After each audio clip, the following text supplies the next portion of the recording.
If a football hero accused of murder is news for months, if every Capitol Hill scandal merits weeks of coverage, how much attention do 2.5 million dead merit? It's a story we should have brought you long ago.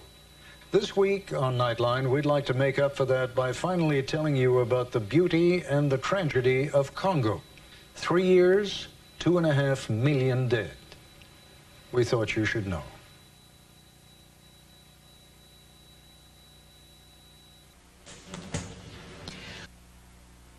This has been an ABC7 Eyewitness News special report. Good evening, everyone, or good morning, actually. We have breaking news, this out of downtown Manhattan. A plane has allegedly crashed into the World Trade Center. You're looking at live pictures right now from News Chopper 7. A plane has crashed into the side of the World Trade Center. Details at this hour, very sketchy. At 8:51, that is the time right now, just a few moments ago, allegedly a plane has crashed into the World Trade Center. We don't have any reports of what type of plane, what perhaps the carrier was, how many injuries are there right now. Police and fire units are being dispatched to the scene as we speak. Again, very little known. We are taking live pictures. You're looking at it before fire and police personnel have even arrived at the scene. The smoke, as you can see, billowing over Manhattan. The World Trade Center, of course, the scene of a bombing several years back, of course, that made news. And when this first came up, folks thought that might have been what happened. But again, we're being told right now that a plane has crashed into the side of the World Trade Center. Again, these are only sketchy details. We'll just stay with pictures. News Chopper 7, I believe John Del Giorno is in the air. John, if you can hear me, what do you see up there? Okay, so John's not with us at this moment, but what we can see is smoke billowing out of all three sides. It looks like the left side of your picture right there is perhaps, we are only speculating now, as no facts have come in, that perhaps that is where the plane may have struck the building. Again, smoke pouring from one of the twin towers of the World Trade Center. Right now, fire personnel, we're being told, arriving on the scene as we speak. This happened about 8:48 a.m. is when news first came of it. Associated Press is reporting very little more than that. We do have an eyewitness who is joining us on the phone. Sir or ma'am, just say your name and tell us what you saw there. Are you speaking to me? Yes, ma'am. My name is Libby Clark, and I am on the 33rd floor of Mercer Street, and we felt the plane fly right over us, and then I thought it looked like it was going to go right in the World Trade Center, and then it was going to veer off, but it slammed directly into it. Libby, did it look like a large or a small plane? Was it a passenger plane or perhaps a large jet? I believe it's a passenger plane. It was relatively large. I mean, it wasn't the size of a jet. Okay. But it was not a small plane. Right, it wasn't a small, like perhaps like 5 or 6 seater. No, it was a large. It was so loud right over our head. Did you hear anything unusual? When you said it was loud, obviously it was very low, and you get the reverb off the buildings right there, but did you think that perhaps it might have had engine problems from the way it sounded to you? It's very difficult to tell because it's unusual that you have a plane fly that Sure. low right above your head, but we heard it and we stopped talking, and then it looked like it was trying to make a left away from it. And I said, it's going to fly right into it, and then it flew right into it. Libby, did you see the parts of the plane drop down? Because we don't see any No, it looks like the plane, I'm looking right at it from the 33rd floor on Mercer Street, and I don't see that the plane seems to be in there. It seems to be in there, okay. You didn't see anyone, I don't know how much of a vantage point you might have to see in windows. You can't see if there are people anywhere. I can't see that. I just saw tons of debris shooting out of the building. Sure. You know, we're relatively close. I mean, I have an amazing view of it, but I can't, fortunately, I can't see any people. Libby, did you think when you saw that plane heading toward you said that you thought it was going to run into it?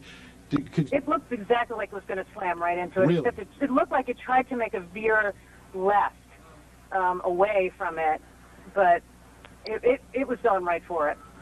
Wow.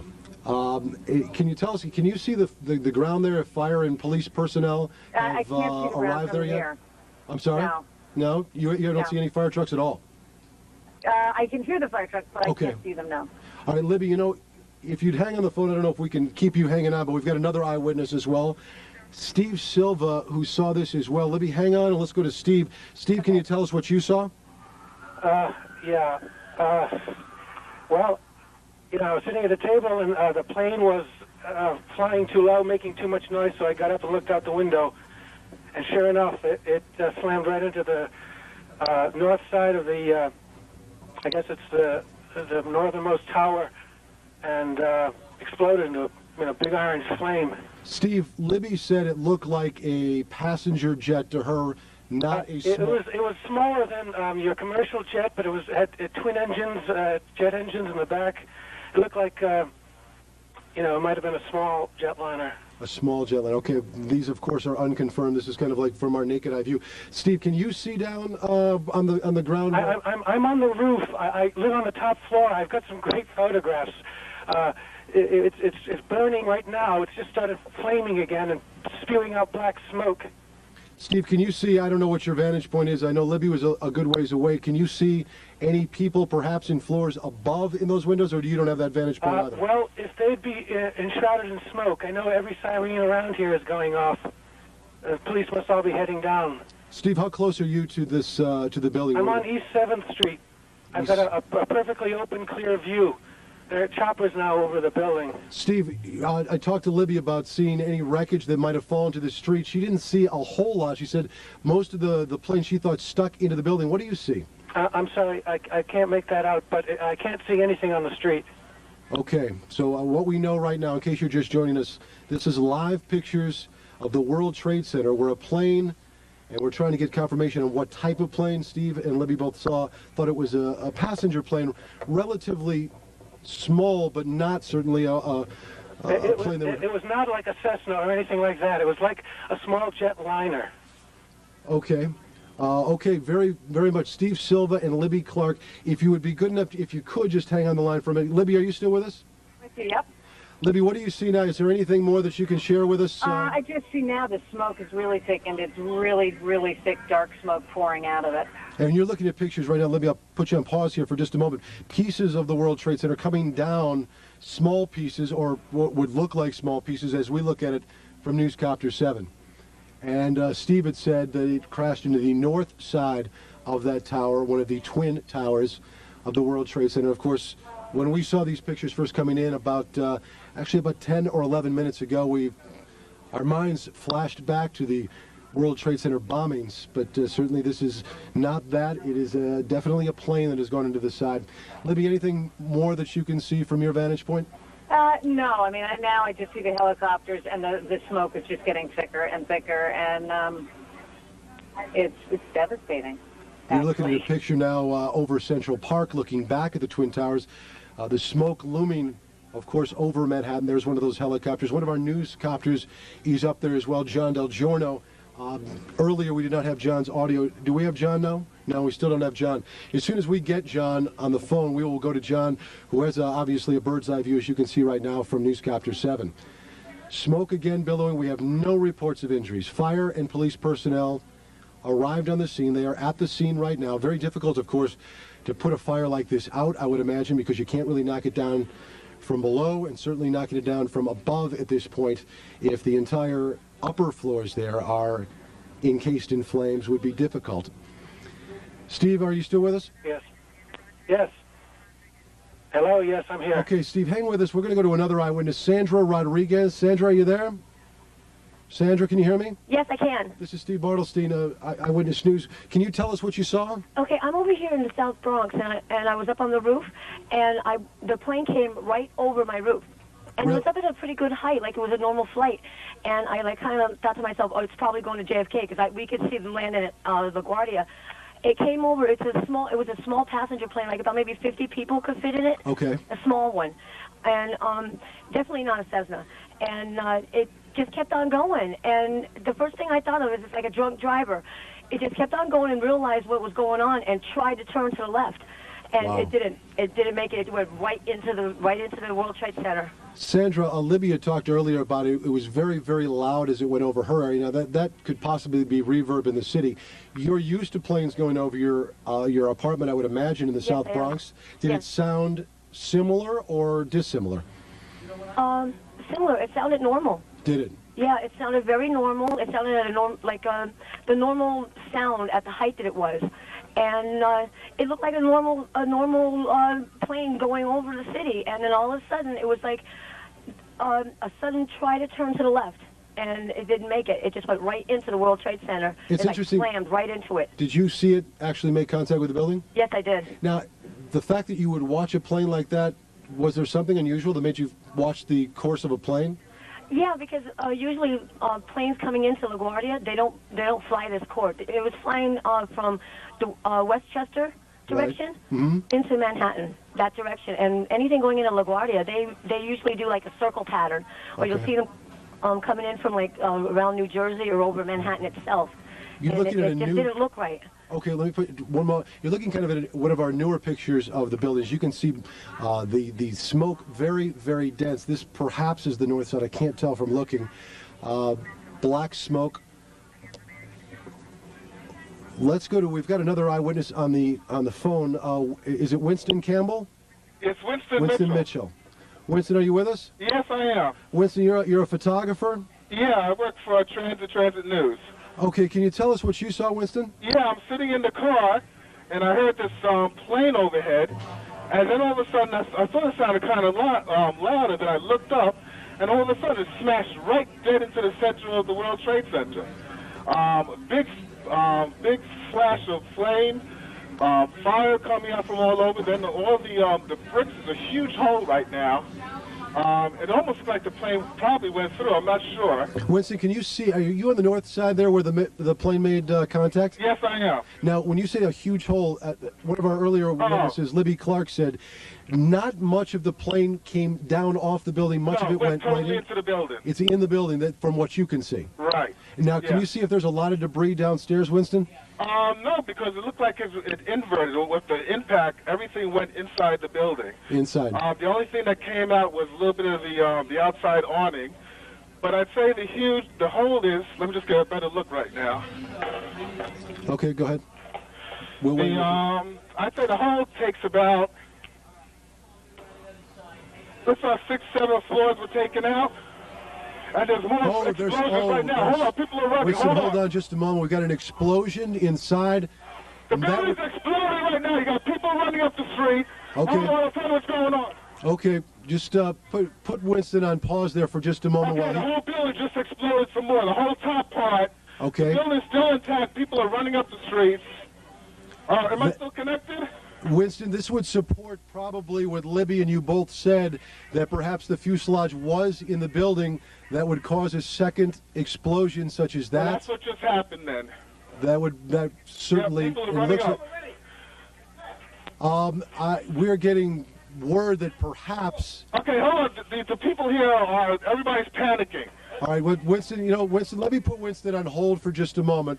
Okay, I don't know how much longer we're staying. I'm inside of a diner right now. Well, Winston, you know what? If you could give us a call back, I just don't want to panic here on the air. Let's just take some of our pictures from News Chopper 7. Now, one of our producers said perhaps a second plane was involved, and let's not even speculate to that point, but at least put it out there that perhaps that may have happened.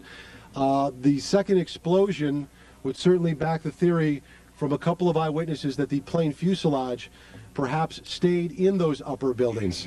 Now, if you look at the second building, there are two, that both twin towers now are on fire. Now, this was not the case, am I correct? A couple of moments ago. This is the second twin tower now on fire, and we're going to check on the second flight if perhaps that had happened.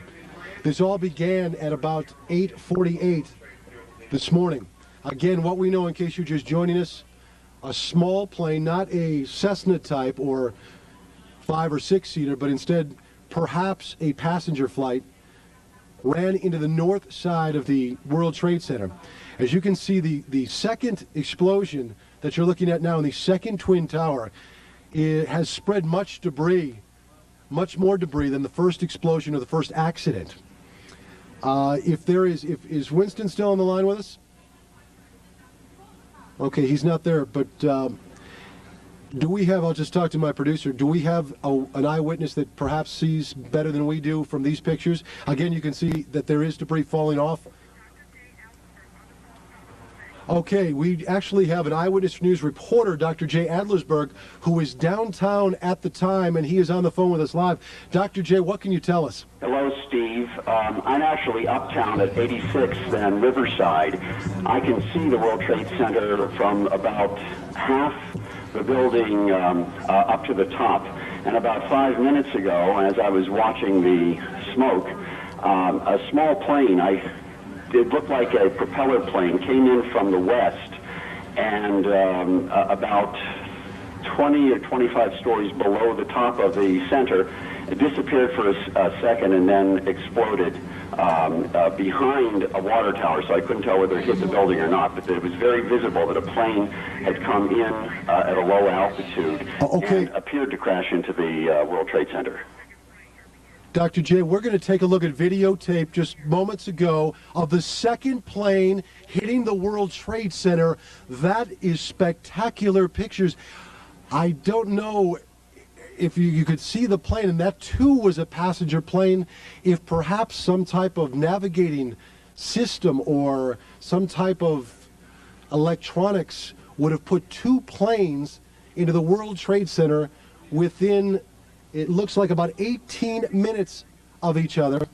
You want to go to?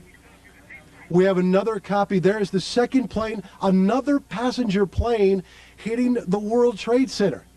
These pictures are frightening indeed. These are just minutes between each other. So naturally, you will guess and you will speculate and perhaps ask the question, if some type of navigating equipment is awry, that two commuter planes would run into the World Trade Centers at the same time. Our director, you're speaking in my ear at this point. You are looking at live pictures right now of the World Trade Centers. Again, we now have two passenger planes within 18 minutes of each other smashing into the World Trade Centers. Dr. Jay, are you still with us on the phone? I'm still with you, Steve.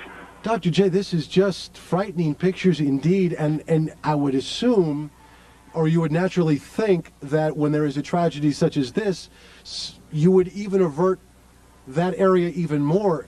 It certainly makes you scratch your head as to what could have happened here. I've seen this area, Steve, every day for the last 2 years. I've never seen either a passenger plane, a helicopter, or a large jet approach the World Trade Center at that level. This strikes me as being very strange. This is strange indeed. Again, if you are just joining us at 8:48 or thereabouts, we don't have a confirmed time, a small jet, we don't know, some eyewitnesses pegged it up 50, 60-seater, smashed into the World Trade Center. Then 18 minutes after that, a second plane, as you could see, perhaps about the same size, it definitely was a commuter-type plane, commercial flight, has smashed into the other Twin Tower. Shocking pictures, to say the least. Dr. J, I know that you're up quite a ways. Can you see? It looked to me like on the second explosion, it might not have been as clean a hit as the first one, and there was much more debris on the second one. Would you agree with that? Okay, Dr. J, obviously not with us. No, hello, Steve. Oh, yeah, okay. Thank you, Dr. J. Still here. I can see through a powerful telescope, which I have, that there is debris floating in the air presently right now at about 20 stories below the top of the World Trade Center. And after the impact and the explosion, there was a tremendous amount of debris in the air just immediately after the impact. Dr. J, please hang on the line just for a second. We've got another eyewitness that joins us on the line. What is your name? Hello? Yes, my name is Steven Silva. I was on the line before. Oh, okay. Steve, what can you tell us? Anything new? And I only went to you after the first plane had hit. The second plane, did you see that hit as well? I was standing here holding the telephone. I saw its approach to the southern tower and the southern face of the southern tower. I saw it approach, and I said, oh, my God, it's going to do it again, and it did it again. You're looking at videotape right now. This is the live picture. I'll bet is the second one that passed either between or to the right side. I can't tell from this angle. Two passenger planes have now collided with the World Trade Center. And you can see the pictures now. Steve, can can you tell us anything new about what you saw in the second impact? Yeah, the second impact threw out a lot of debris right through the building, out the opposite side on the north face of it. It just threw out all manner of confetti like shrapnel. Okay, and have we got Dr. J still on the line? I'm here, Steve. Dr. J, when you saw, now, because I have a very tough vantage point here looking at the live chopper and live, because I'm sure we're restricted flights. Was the second tower ever involved until the second collision, or was it just one tower to that point? I can't tell right now because from this vantage point, the towers are superimposed on one another, sure. And it's very difficult to tell where the impact was. Steve, you're on the line as well. Was the second tower involved in the first crash at all, or is that... No, I'm sorry. It wasn't at all involved, not in the least. Not in the least. So, I mean, I would pray that folks got out of the second tower just with impending smoke and danger. So perhaps tragedy, at least for the folks that were in the building, certainly not those on board, could have been averted. We certainly don't want to speculate, but we would hope. I can't say, but it was so fast after the first one, it couldn't have been 20 minutes less. It was. I had it on my watch at 18, but of course that's not official or even deemed accurate. It's 9:12 right now. The first plane on my watch made contact at 8:48 in the morning. That was about 24 minutes ago. Within the first crash, 18 minutes later, a second plane went in, and I would imagine we certainly don't want to speculate at this point, but questions immediately arise as to some type of navigational material or electronics that perhaps went awry that would cause two planes within 18 minutes. This is war. There's no question about it. These are deliberate attacks. Well, let's certainly not go there. It's 9:12. We don't know anything more than what we can see right now. Those are flames. Those are smoke. Both twin towers engulfed at the top. One fuselage we thought had exploded after sticking inside one of the twin towers. Then we come to find out after looking at videotape that you have seen here several times that a second plane has hit the other twin tower. Both twin towers in New York City right now fully engulfed from the top floors up, smoke looming. I would certainly hope at some time, folks, we can go to John Del Giorno because John knows a lot about flight. Okay, I'm just being told that our electronic gear that transports John's voice signal is located at the top of the World Trade Center. So that's going to be a problem getting to John. If John wants to feed us any information through our producer's desk via phone, certainly, John, I could use the help here on your knowledge of flight. Information that we have right now, that is certainly speculation, but it is all that we know, is that two planes have made contact, one with the North Tower, one with the South Tower. We don't know how many people are injured at this point. We know that fire and medical personnel are on the scene. We know that this is probably one of the worst tragedies, certainly, that New York City has seen since perhaps the World Trade Center bombing. We know nothing about whether the people got out of the second tower before the second bit of contact. Dr. J, can you add anything from what you see, sir? All I can say, Steve, is that I can see both. I can see at least one tower billowing smoke. I'm seeing the same images, actually, that you're seeing from the helicopter right now, from Chopper 7. And I can't add anything more because I can't get a better view than you're getting right now from the helicopter. Okay, if we could even make a plea to, if there is a commercial pilot that is perhaps watching our broadcast at this time that might be able to shed some information on what may have gone wrong, what could have gone wrong, what he might have seen in the second jet contacting the second tower. Of course, pictures aren't available of the first accident, which occurred in the North Tower. The second, as I'm told, is in the South Tower. You're looking at another live picture from Newscopter 7, debris, flames. I would hope, and certainly you would pray, that during the first contact that the second tower was evacuated so that when contact made with the second plane that went into the second tower, many of the people out of there were out. Eyewitnesses have told Eyewitness News that it looked like a passenger plane, a commercial flight. Okay, we're going to go to a piece of videotape right now, a better angle that you've seen of the second airplane hitting the World Trade Center. There is another angle. Actually, we might have seen that one earlier, but you can see the debris spreading, the explosion happening mid-air there after making contact. The fact that part of the plane got through there would suggest that it was not direct impact, but perhaps a wing or part of the fuselage. There's the new pictures. That is a new picture of the smoke billowing from the second explosion. Eyewitnesses tell me, and this of course is not confirmed, that only one tower was involved the first time, and that the second time, the second accident, is when the other tower got involved. You can see debris, much of it flying left, right, looking like eerily similar of a fireworks display. Both towers you look at live now, black smoke billowing. I'm being handed some information right now. The World Trade Center was built to withstand full force impact from a Boeing 727. That's the largest plane in the air at this time. Jim Dolan handing us that information, and that was at the time when it was built. So at worst case scenario, the Boeing 727 at that time could run into the World Trade Center and it could survive and withstand the full force. Those obviously were smaller than the Boeing 727. There's another look from news. For those of you that might be traveling that are watching this broadcast, LaGuardia Airport and Kennedy Airport are now closed. Both those airports are closed.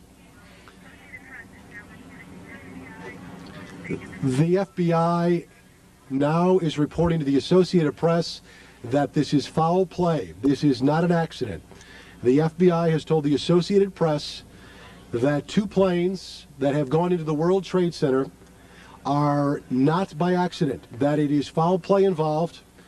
I speculated earlier and certainly questioned earlier that perhaps navigational equipment might have been disrupted or harmed that would cause two planes to take such a tact.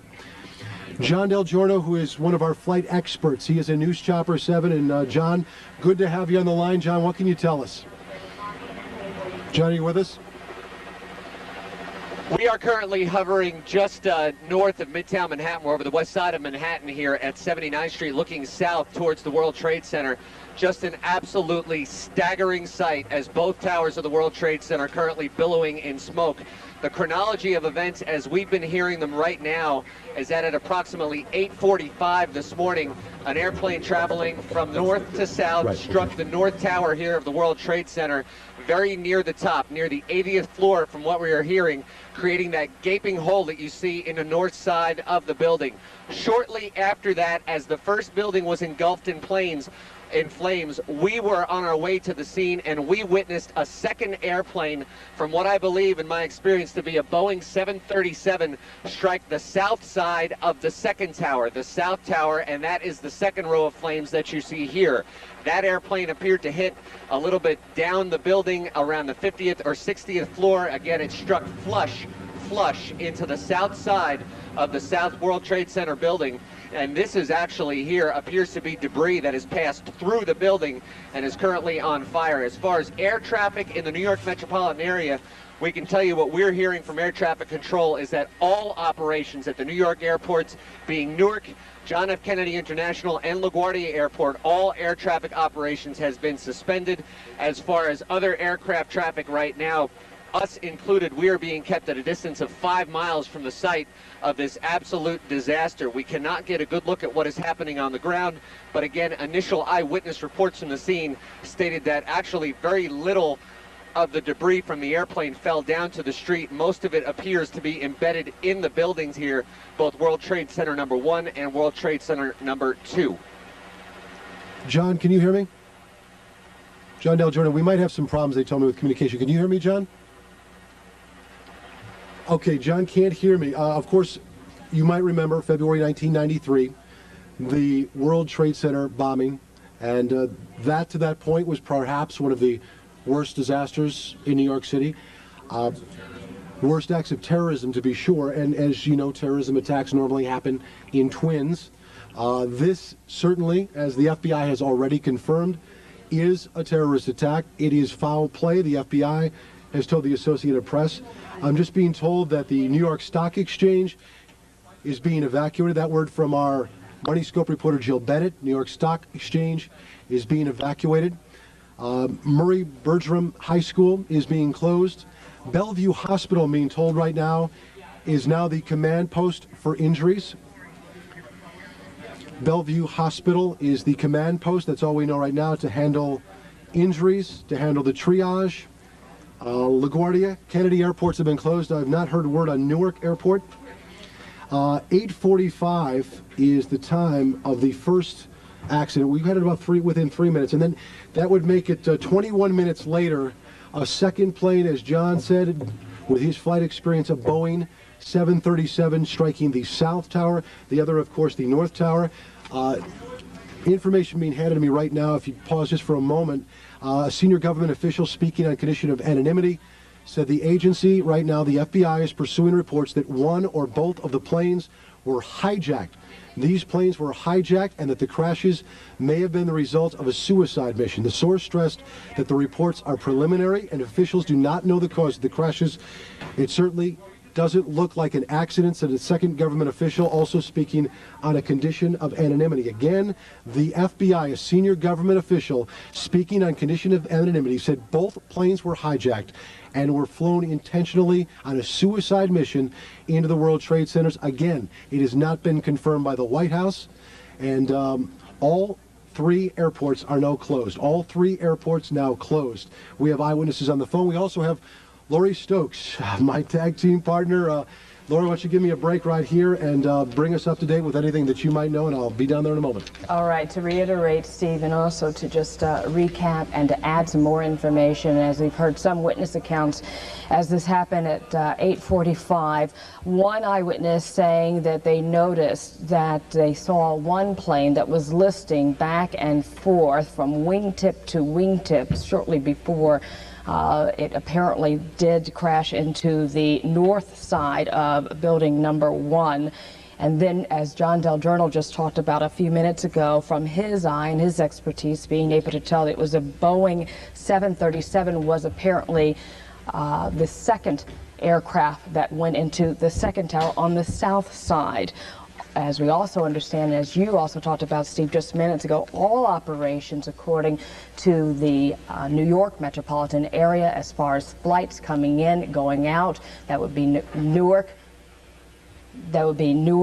LaGuardia, as well as Kennedy. All of the operations have been suspended thus far. Of course, that would be natural, seeing as though what has just happened in within the last hour or so. Jim Dolan, of course, with us here in the studio as Steve Bartlestein makes his way down. We have Jim, and let's talk about, because certainly this is all just happening in such a rapid fashion. Yeah, but it is typical in the way of terrorist acts often happen. You often see this in Israel. There'll be one attack, and then there'll be one bomb explosion, for example, Lori, and then there'll be several minutes that go by, and emergency service people come to the scene and try to rescue those people who are injured and try to save those people who are not killed, and then another bomb goes off as if to kill those people who came in to help as well. It's the cynical way in which terrorism often works. It appears that that could be the way this has happened as well. One plane goes into the first building, several minutes go by, emergency services people come to the scene, and then another terrorist attack. And of course, for it to begin and to start when it hit at 8:45, for us to initially believe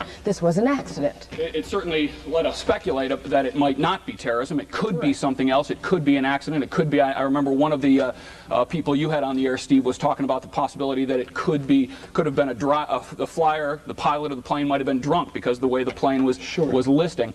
So it let us think that was a possibility for a while. When the second plane hit, didn't seem to be any question left. This was a planned, well planned out terrorist attack, and that, of course, is what the FBI and the feds are confirming for us now. Well, Jim, we were just talking upstairs, and Lori, I know that you've covered all these as well, probably more so than I. Oftentimes, these twin terrorist attacks, they do happen in twos, and such as the embassy bombings in Africa. Yep. That's certainly looking like that's the way it was. And in that particular case, that was designed, 2 explosions at the nearly the very same time, was designed to get the message out. It wasn't an accident. It wasn't isolated. We have our fingers everywhere. We can control your destiny, and we will make an impact. And that is what they were trying to get across in the twin embassy attacks. And we'll have to wait and see what the message was supposed to be here. But let me just point out, and this was also the case in the original World Trade Center explosion. Many people see those Twin Towers as an example across the world, around the world, as an example of American capitalism, as an example of American might and power. They are a very strong and very vulnerable symbol to the rest of the world and to the United States, and that could be why they were targeted this time. Great point. And you have to look how meticulously this appears to have taken place as well. It really does. When the World Trade, and this is one of those things, and we're looking again at the second explosion right there on tape on the south side. During the World Trade Center trial, it came out that the buildings were originally designed to withstand the full impact of a 727 aircraft. They were designed to continue to stand if a 727 crashed into it, because the 727 was the largest plane in the air at that time. So this was well planned out. These were large aircrafts. It was not a mistake. And just think of how expensive this operation was. Very few terrorist organizations could afford that. Immediately, and not to speculate, but immediately Osama bin Laden has got the money to do something like that. But you automatically think, I would imagine, asking both of you the question, there are very few countries that plan suicide attacks. They may have other forms of terrorism. Suicide attacks would certainly send intelligence to certain parts of the country if they didn't have it already. Osama bin Laden, of course, is the former Afghan freedom fighter, a billionaire by all accounts, who is maybe #1 on America's list of terrorism exporters. They believe he was involved in the attack on the American vessel in the Middle East several months ago, and embassy attacks too. The embassy attacks as well. And yeah, he springs immediately to mind. We have also, let's go back to John Del Journal. John, you're still obviously having to keep your distance, but bring us up to date. John, are you there? John is certainly can hear. He's taken our signal, they were telling me, off the radio. All right, we're understanding Once again, we're live over the west side of Manhattan. We're up around 79th Street, about 5 miles north of the World Trade Center. And again, to recap the events here this morning as we are assembling them, mostly from eyewitness reports, one of our sister helicopters for Metro Traffic was flying in the vicinity here around 8:45 this morning when the pilot witnessed an airplane crash into the North Tower of the World Trade Center. That airplane was traveling from north to south, and the pilot believes that it was an ATR aircraft. That's a commuter-type airplane. It's a twin-engine prop airplane that can carry anywhere between 50 people up over 100 people for that aircraft. That airplane crashed flush into the north side of World Trade Center, of the north building of the World Trade Center, and the building proceeded to go up in flames. The top 20 floors of the building currently engulfed in smoke. Approximately 15 minutes after that occurred, we were en route to the scene, and an airplane passed over our head from south to north, and this was a Boeing 737 aircraft that crashed flush into the south side of the south building. So we have 2 airplanes that struck each building of the World Trade Center. The north building was struck on approximately the 80th floor. My estimation is that the south building, which is what you're looking at now, that was struck at approximately between the 50th and 60th floors. Again, initial eyewitness reports said that these first airplanes, the first one flew directly over Manhattan and right into the north face of the World Trade Center building. Meanwhile, these fires obviously very difficult to extinguish for the fire department. I'm not even sure if they can get equipment up that high in the building. This smoke, obviously on a beautiful clear day in Manhattan, is visible for miles and miles around. It is also worth noting that as far as we can tell, the airspace around New York City, as far as commercial traffic goes, that airspace has been shut down. All operations at Newark International Airport, John F. Kennedy International Airport, and LaGuardia Airport, those operations they've been ground to a halt by the FAA. Also, Teterboro Airport for local commuter traffic, that has been closed down as well. So it appears as though all air traffic in the vicinity is immediately shut down. The fires continue to burn out of control in World Trade Center #1 and World Trade Center #2. John, let me ask you a question. You had said the 737, pardon me on my ignorance. How many folks does that seat, do you know?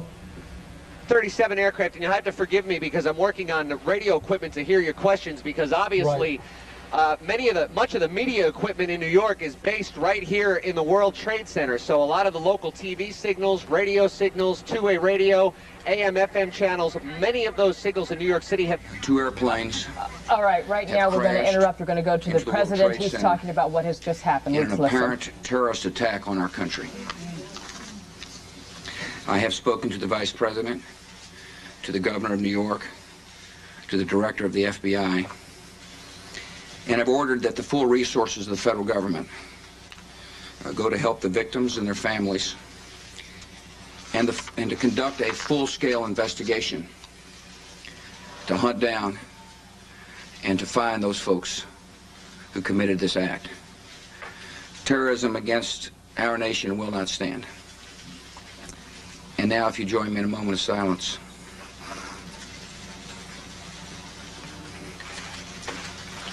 May God bless the victims, their families, and America. Thank you very much.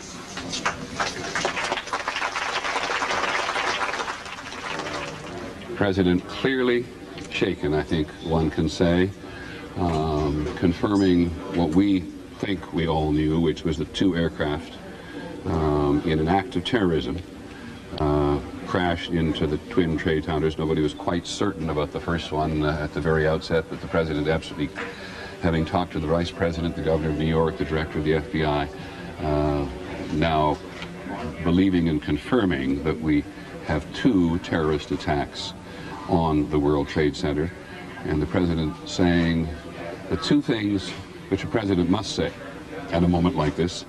Terrorism will not stand, which is an important thing for him to say, but not always necessarily effective. And God bless the victims and their families.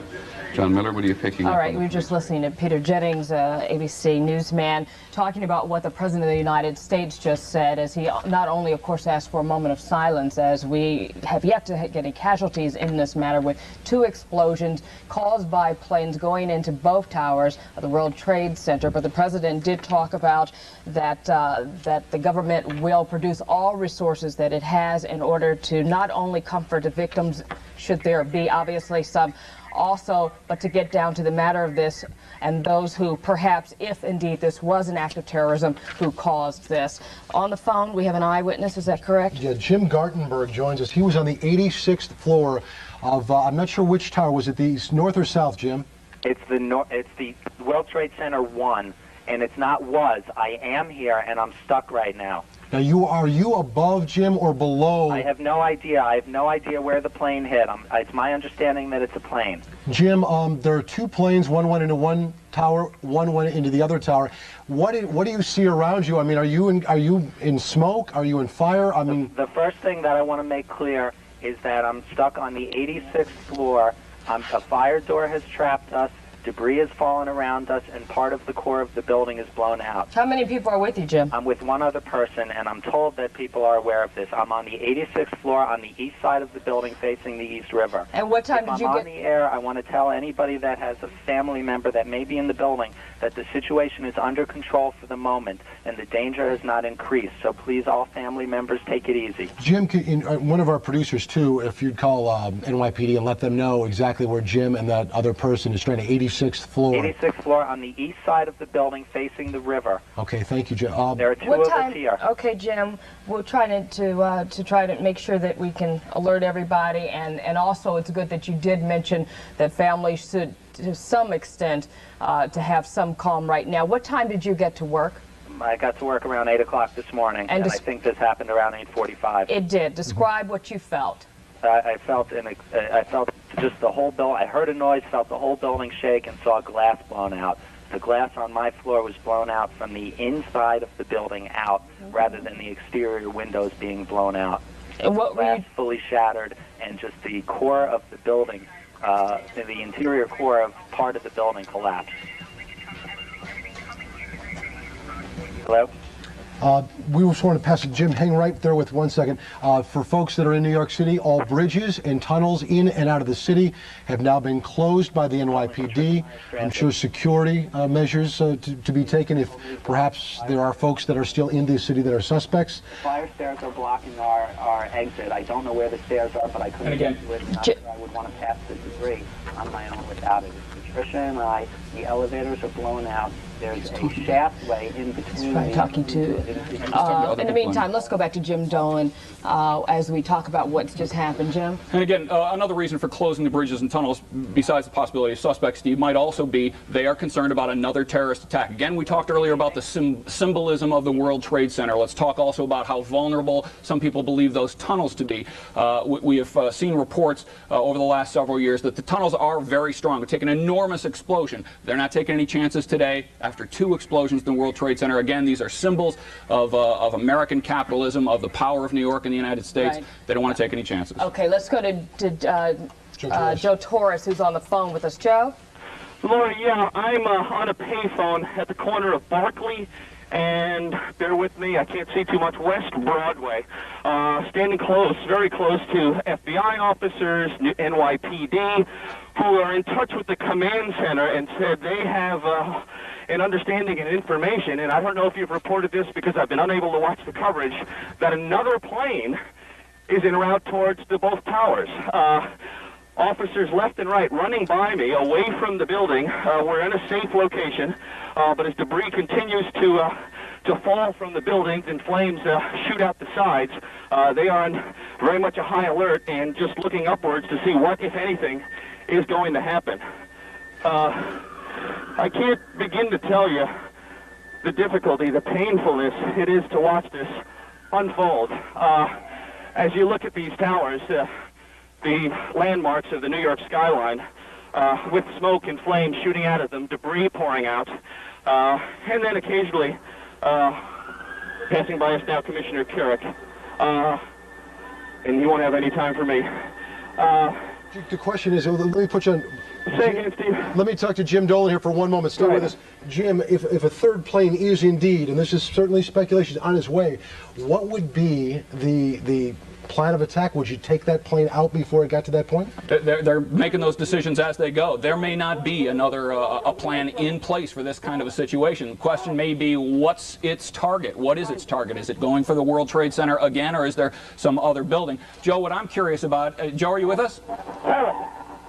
Joe Torres, thank you. Joe Torres. Hello, I'm sorry, Jim. Hey, Joe, let me just ask you about this third plane, the possibility of this third plane. Have they spotted this plane? Do we know? Listen to Torres, video. Sorry, Glenn. Sorry, Jim. That's okay. Joe, do we know if they've actually seen this third plane or whether there was a phone call in that warned of a third plane? Do you know where that information comes from? No, I was standing next to an officer as he related to FBI agents who were coming out of their offices located here in Lower Manhattan. I just saw Commissioner Carrick. Could you just see well, I'm sure there's no question that if they have information that there is a third plane, they have taken every precaution possible, and I would not want to be a plane in this coverage area, in this area right now, flying in a place they should not be flying. And then comes to the reports of one possibly being hijacked and whether or not someone could be in that third. Joe? Yeah, no, again, it was strictly radio information from a quite energized police officer who got information relayed to him to take precautions. I don't know how that information came across, if it was information over a radio, if it was actually an eyewitness or another officer in another location, but I'm sure police are certainly manning all radio frequencies, but again, how that information came across, Jim, I couldn't tell you, because it was more here for the people here, a precautionary measure to just get out of the way. Joe, does it seem like police and emergency services have things under control there, or is it still quite chaotic? Yeah, they've surrounded a blocked off a 2-block area. It's just police, emergency, fire officials that are pouring in from every direction. FBI agents, we've seen Secret Service agents coming out of their offices as well, just coming out of the buildings to because they've been instructed to do so, because they don't know what's going to happen next. Any chance I think the surrounding blocks around World Trade seem to be blocked off, and I only see emergency personnel. But nonetheless, they have as many questions as we do. But what about just people that are in the area around you, Joe? People who are coming out of buildings. Have you been able to talk with them at all? We've talked to only a few because either most had not made their way to the offices or had gone out through another entrance. Keep in mind, it's very difficult for us to move around. We get to a location where we can get the most information. We kind of stick where we are. And then, of course, we've got numerous police officers telling us where to go and where not to go. So we're just trying to stay close to NYPD, close to FBI, because if we know we're close to them, then we are safe as well. All right, Joe, hang in there for 1 second. We want to go to Nina Pineda. Work in the office buildings have come out. We've seen a few. We talked to one gentleman also briefly. Said he worked in World Trade, was down in the lobby at the time of his explosion. Talked to us for 2 seconds before he couldn't go on any longer because he felt his colleagues were upstairs and was wondering about there. All right. Thank you, Joe. Hang with us there, Joe, for a moment. Daily population just handed this note, 50,000 to 70,000 workers in the World Trade Center at any given time. That's certainly what the average is. Nina Pineda standing by at Broadway and Chambers, I believe. Nina? Steve, and we were just moved back about 3 blocks. We were right near the World Trade Center when police in riot gear practically started pushing the crowd back and screaming there was going to be another explosion. They were having reports that there was another plane in the air. It was truly a scene of chaos and panic as they tried to move the crowds back. People have been crying in the streets. There are no phone services down here. People cannot use their cell phones. They can't use their walkie-talkies. There's lines about 20 people long trying to use the telephone to reach loved ones. Some people are trying to reach loved ones that worked in the World Trade, but right now we have people crouching behind cars, police trying desperately to move the crowd back. They moved the crowd back quickly, about 4 or 5 blocks, screaming that there was going to be another explosion. Right now they say their concern is that another plane was in the air. That's what they were being told here on the ground, or that pieces of the World Trade Center were going to begin falling. And from what we see, we are seeing big chunks of the building fall to the ground, and also some horrible, horrible and terrifying witness accounts from people here that saw bodies falling from the building. They said that one gentleman said he saw 4 or 5 bodies falling from the top stories of the World Trade Center, and several people that gave us witness accounts were crying their eyes out, saying it's been terrifying to see the first one, and then they were all watching and saw the second plane impact the second tower. Right now we are still at West Broadway and Chambers as police have formed a line to keep the crowd back, but there is truly a scene of chaos here on the ground as folks are looking in the air, afraid for another impact. All right, Nina, hang tight for a minute. We'll come back to you. Thank you for that update. In the meantime, Jim, let's go back to you because Nina did talk about that third plane being a security operation. What does that mean?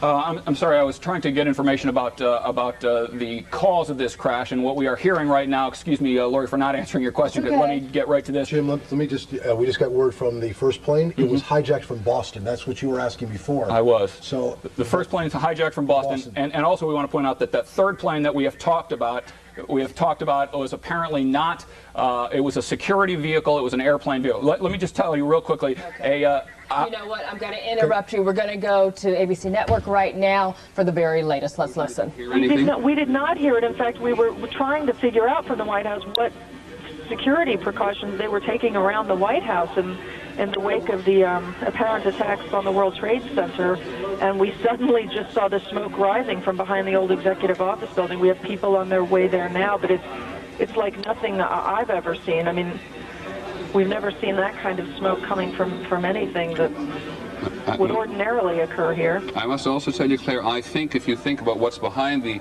EOB there, you're really down in pretty open area. It doesn't look like a place where a building would be on fire. No, that's right, although there are a number of buildings just behind the old executive office building on G Street that could potentially be on fire, but nothing you would necessarily think of as a target. Apparently, we're also... Claire, let me interrupt you for a second. We now have fire confirmed at the Pentagon. If John McCarthy at the Pentagon can hear me, John, please get in touch immediately if you can and brief us in there. John McCarthy has actually been evacuated from the Pentagon, and parts of the Pentagon are indeed being evacuated. We want to hold our breath here, it just seems to me, for a second, and not get into a mode that the country is under attack. But we now have 2 attacks on the Twin Trade Tower Center. U.S. buildings, city buildings completely evacuated in New York City. We have this mysterious black smoke at the southwest corner of the White House, which is to say there's something going on behind the old executive office building. We now have a report that fire has been confirmed at the Pentagon. ABC's John McWethy, our Pentagon correspondent, who's been plugging in as quickly to the intelligence and counterintelligence units there this morning, has been temporarily evacuated. But that is as much as we know for sure at the moment. John Miller, go back to what you're hearing on your nets. Actually, it's interesting. In New York City, they're reporting on what we're seeing here also, essentially trying to tell everybody that heightened security is important now. John, I apologize. There's a lot of us here. What are we listening to there? Say again. Say again, please. Come here, John. Constantly reporting that bomb squads are checking out Air Force One before the president. Good. Try to correct. So we have bomb squads. I think you're going to see a lot of this, and I think we were talking about this a few minutes ago. In fact, when I was telling you that in New York they were evacuating the municipal building, the United Nations, Gracie Mansion, which is the mayor's residence, all potential targets, I suggested to you that shortly in Washington you'll probably be seeing the same kind of reaction at sensitive symbolic locations. And apparently that's become more than a concern, but perhaps a reality. Okay, we do know, or at least the Associated Press is now reporting, that an aircraft crashed near the Pentagon, and the West Wing of the White House, as Claire Shipman told us, was evacuated amid these threats of terrorism. I guess what's, first of all, let me go to another eyewitness. ABC's Bill Blakemore, one of our senior reporters, has been an eyewitness to the New York incident. Bill, you on the phone? Yes, I am, Peter. Go ahead. I'm down at 12th Street. It looks like we're more than a mile north of this very surrealistic site, and business has completely come to a stop here. Looks like throughout lower Manhattan, people standing in the streets, cell phones aren't working. A few of these phone booths, such as I'm talking to you from now, are working. One man, just shaking his head, said to me a few moments ago, I was supposed to be at a meeting in the building at 10:30 this morning, and then I saw the second plane hit the tower and this flash of light. There's a complete cessation of regular life. There's one delivery man standing here looking like he doesn't know where to go with this stack of beer crates. So all of lower Manhattan is just standing in the streets on this sunny morning looking at this unrealistic sight in front of us, this gray smoke coming out of the trade centers. Okay, Bill, talk to as many people as you can. Call us back when you can. Let's return to Washington visually at the moment. Just take a look at that picture. That smoke behind the executive office building, which is right next to the White House, we now believe is from a fire in the courtyard of the Pentagon, or at least where an aircraft appears to have crashed in the general vicinity of the Pentagon. And now the Pentagon is southwest from the White House across the Potomac River, and what we think we may be seeing there, emphasis on think, is smoke in the distance rather than immediately behind the Pentagon. Precautions being taken everywhere. The U.S. Capitol is now being evacuated as a precautionary measure. The U.S. Treasury, according to at least one eyewitness, is being evacuated as a precautionary measure. And there was an explosion outside the Pentagon. And that's an issue of eyewitnesses from both inside and from outside, but we're not quite sure what we're looking at. And we are looking now at Air Force One. We've just been told by ABC's Ann Compton that there's been a serious investigation now, or serious check of Air Force One before the president, who's been in Florida, gets on it and flies back to Washington. All of this, of course, adds to the tension, adds to the fear, but all of it makes absolute common sense. And there is no aircraft in the world, to the best of my knowledge, which is given as intense security as Air Force One, which is what any aircraft the president flies on is designated, of course, wherever it is in the world. And today it's been at Sarasota in Florida.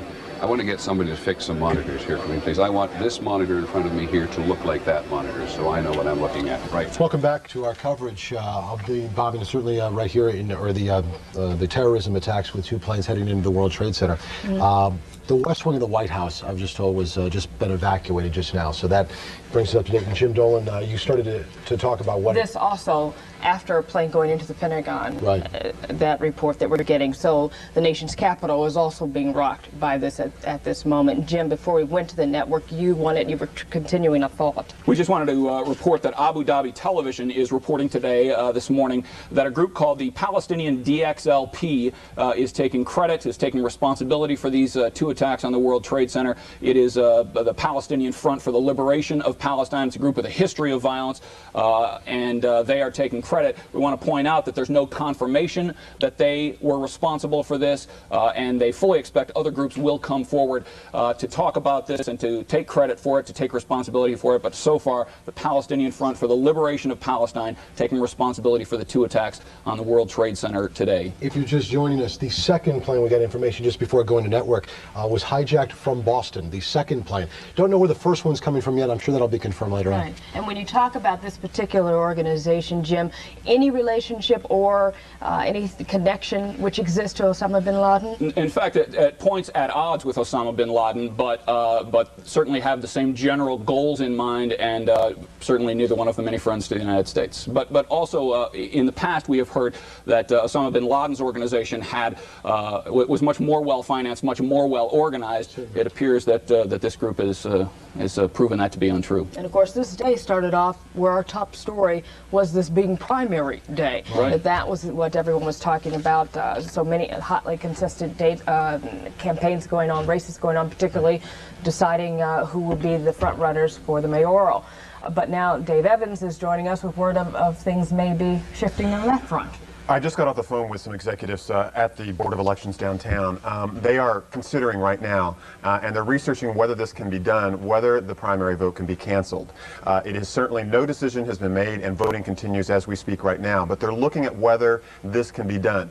In the general election, there is a provision under the city's law that a vote can be canceled. Under the general election, of course, what we're talking about is November, the main vote in November. You can go ahead and cancel that under city law if there is a fire, if there is a flood. It even says if there is an act of sabotage. So there is that provision within the city law under the general election. So what they're looking at right now is whether that law for the general election can be applied to right now to the primary vote. So that's what they're looking at right now. They've had to go ahead and close 6 different precincts at the financial center, which is just a few blocks away from the World Trade Center. So there is the concern that a lot of people can't even vote now because their precincts are simply closed because of the evacuation of a lot of buildings downtown. Let me pause just for a minute. Every airport in the United States has now been closed. Every airport in the U.S. has been closed. Along with in New York, the LIRR, subways, Metro North are all shut down. No service into or out of the city, and of course the tunnels into the city are closed as well. And bridges as well. Any possible vessel that could be used as another means of some type of terrorist act. Not only means, but as a target. They want to make sure that everybody is locked down for the time being to make sure everything is safe. Obviously, the tunnels, again, we keep talking about the symbolism, but the subway tunnels, again, another symbol of New York. And they want to make sure all of those are safe.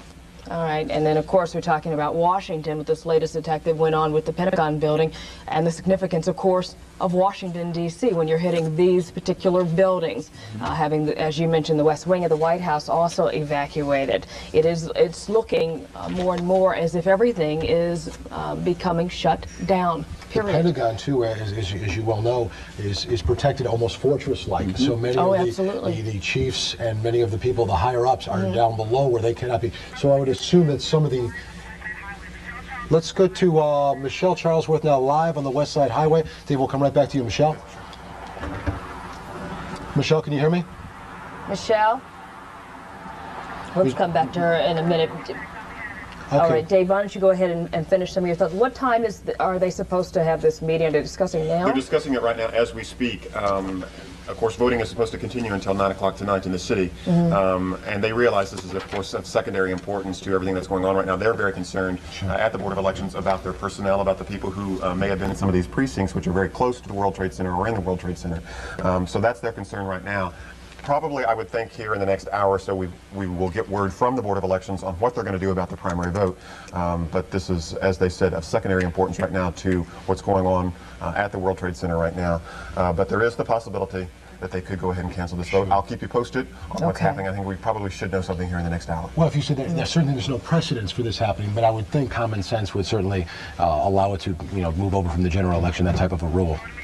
All right, let's go back to Michelle Charlesworth now on West Side Highway. Can you hear us now, Michelle? Are there any people on board? Michelle? We've been watching this unfold. We came down here about 30 minutes ago. We're on the West Side Highway, just north of Canal Street. Now, about 45 minutes ago, the city shut down the southbound lanes of the West Side Highway so that emergency crews only, fire trucks, NYPD trucks, could get down here. I don't know if we can swing over and show, as this aftermath unfolds and the plumes of smoke behind me billow from the World Trade Center. People are literally getting away the only way they can, on foot. People have been walking by here with their hands over their mouths and screaming at each other to try to borrow cell phones, but there's no way to get away from here because the bridges and tunnels have been closed. They've been asking me whether or not the Hudson, whether there was any way to get out of the city, and of course there is some concern as to what could be in the smoke. That's the question most of the people have been asking me. What could possibly be in the smoke? They're listening to their radios.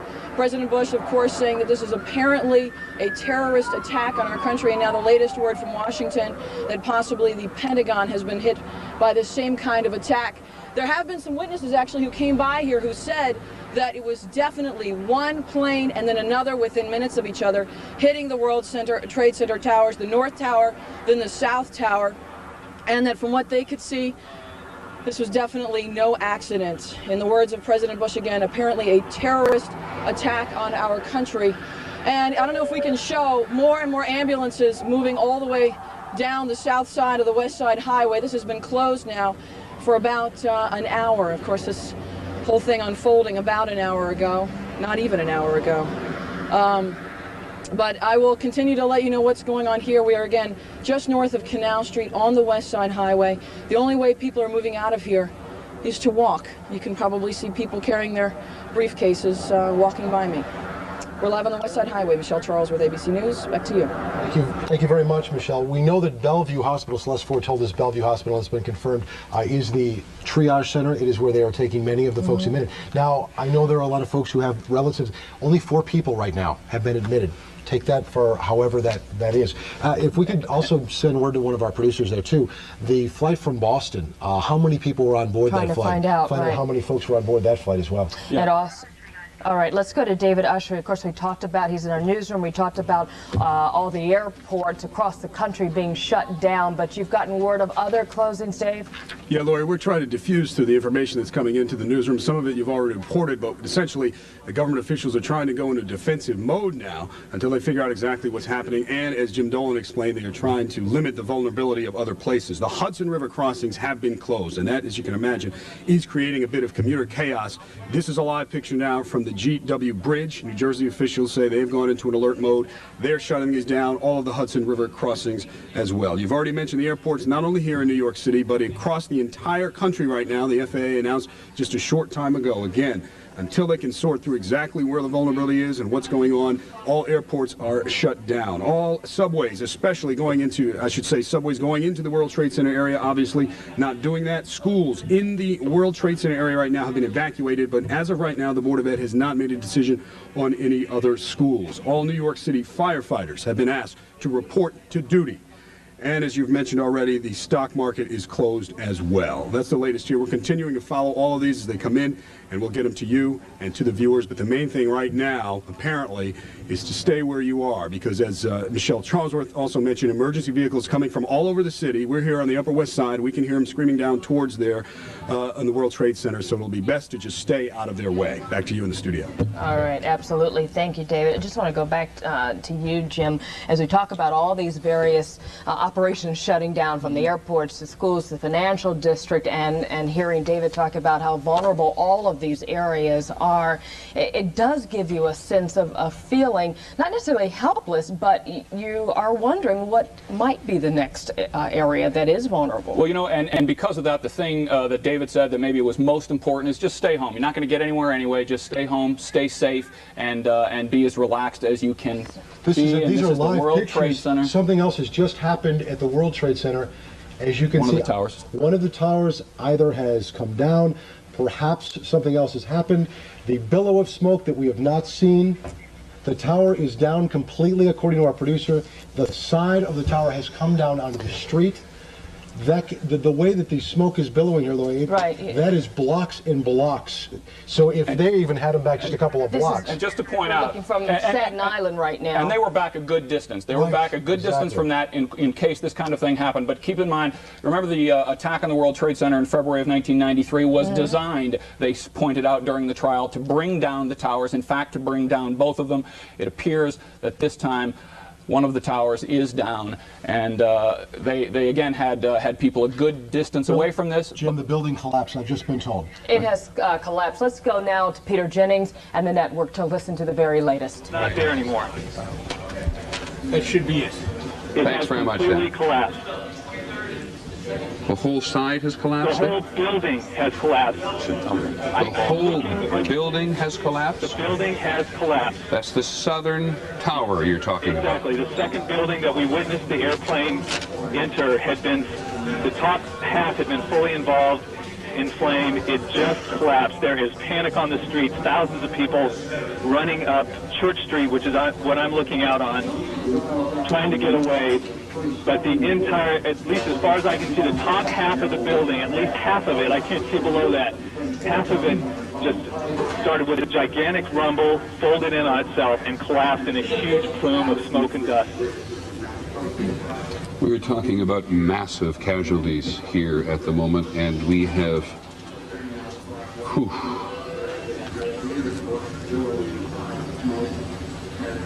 that is extraordinary. There is panic on the streets. There are people screaming and running from the site. The gigantic plume of smoke has reached me, and I'm probably a quarter of a mile north of there. Peter. Now this is what it looked like moments ago. My God.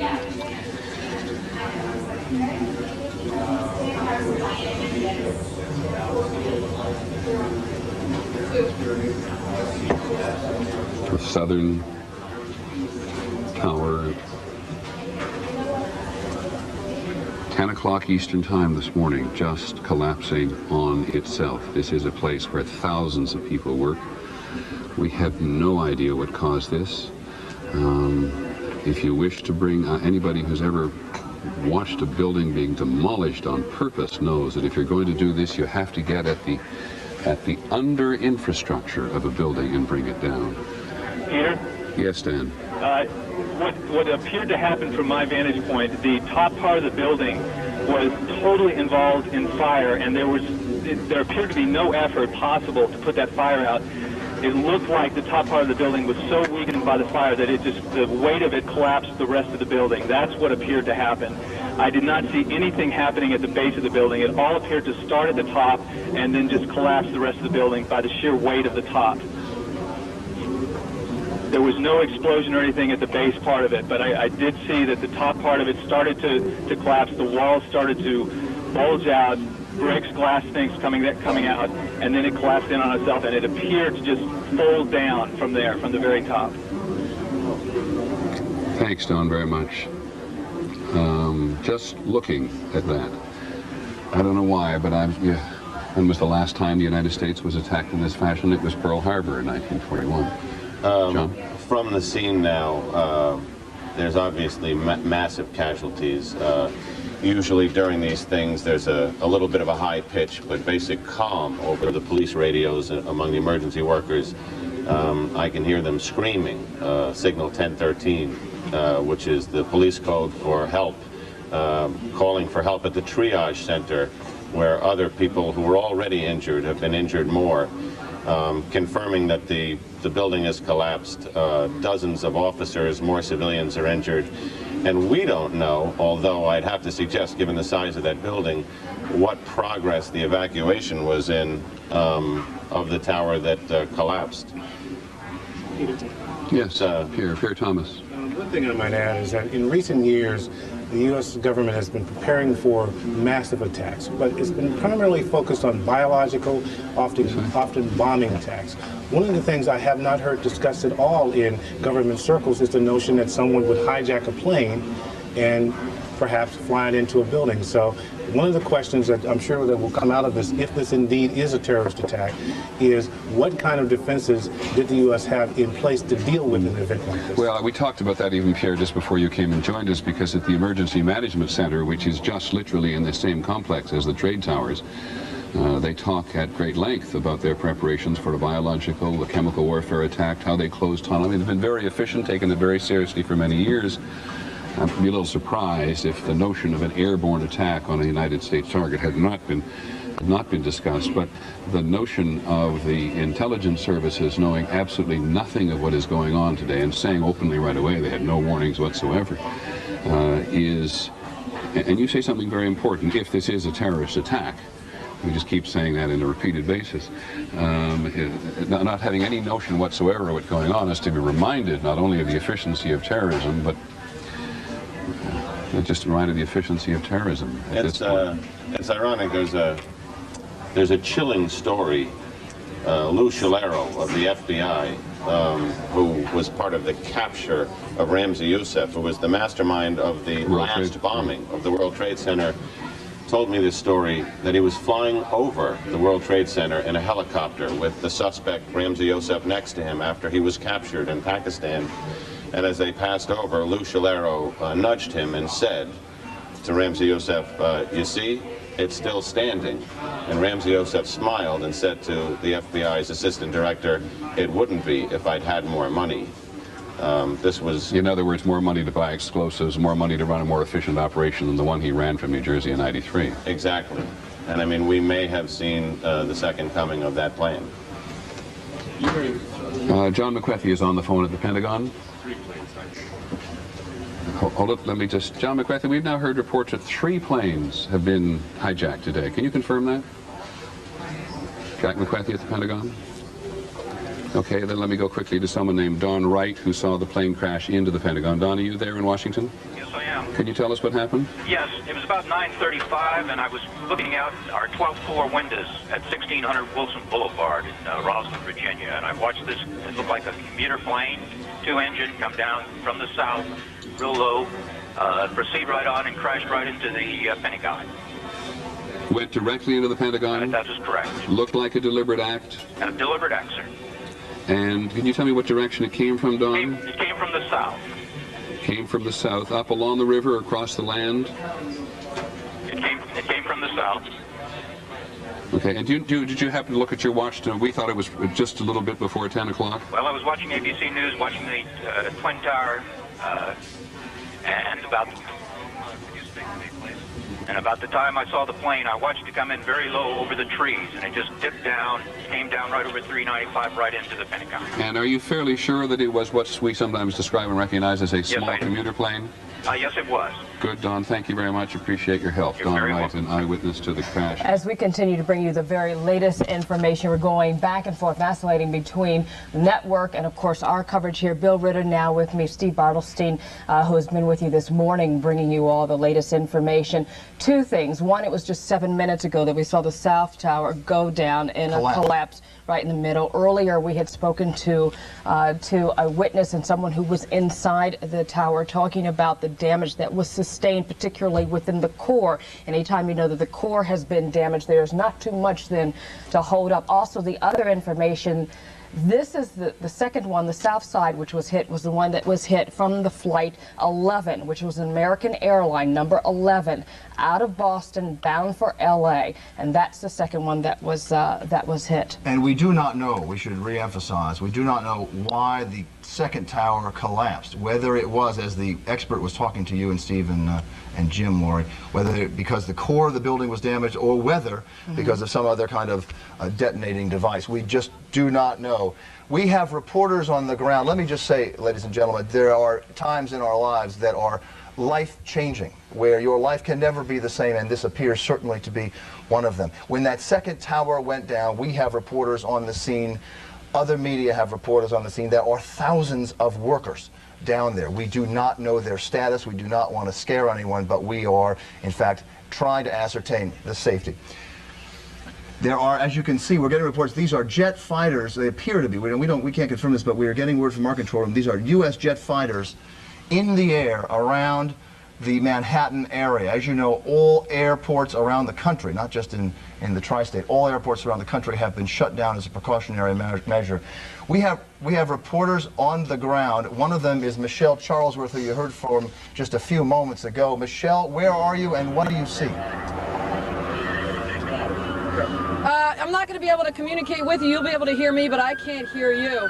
We're on the West Side Highway, and I am sad to report that we actually watched the entire South Tower of the World Trade Center come down, screams from everyone on the sidewalks as they thought that perhaps another plane had slammed into the side of these buildings.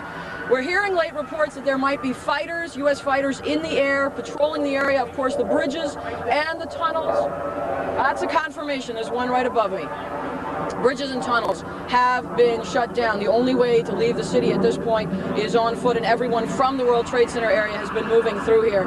I can only hope that people got out of that area. I'm pointing up to show the fighters right now. I can only hope that people got out of the area on the sidewalks below the South Tower before it came tumbling down. But it literally exploded and came down as though it had been hit. Plumes of smoke moving out into the harbor.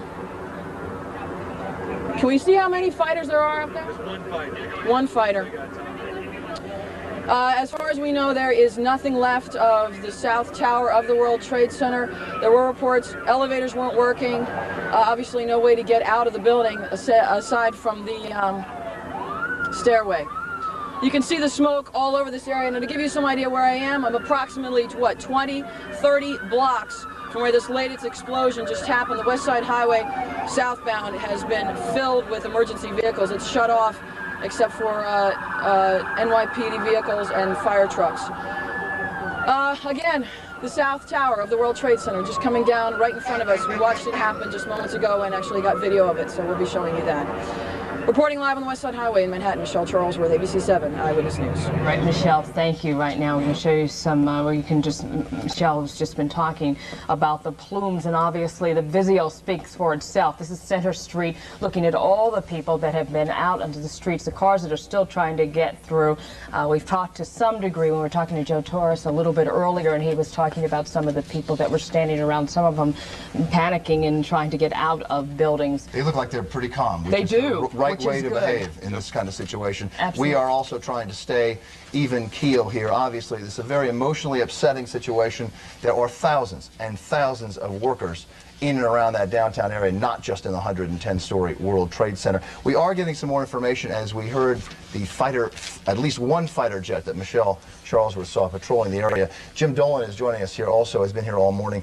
Jim, what did you find out about, what have you heard about this, another hijacked plane? Well, I want to point out that the other hijacked plane may have come out of Newark, New Jersey. They are telling us, they're reporting to the Associated Press on condition of anonymity. We also want to point out, we talked earlier about the group called the Palestinian Front for the Liberation of Palestine.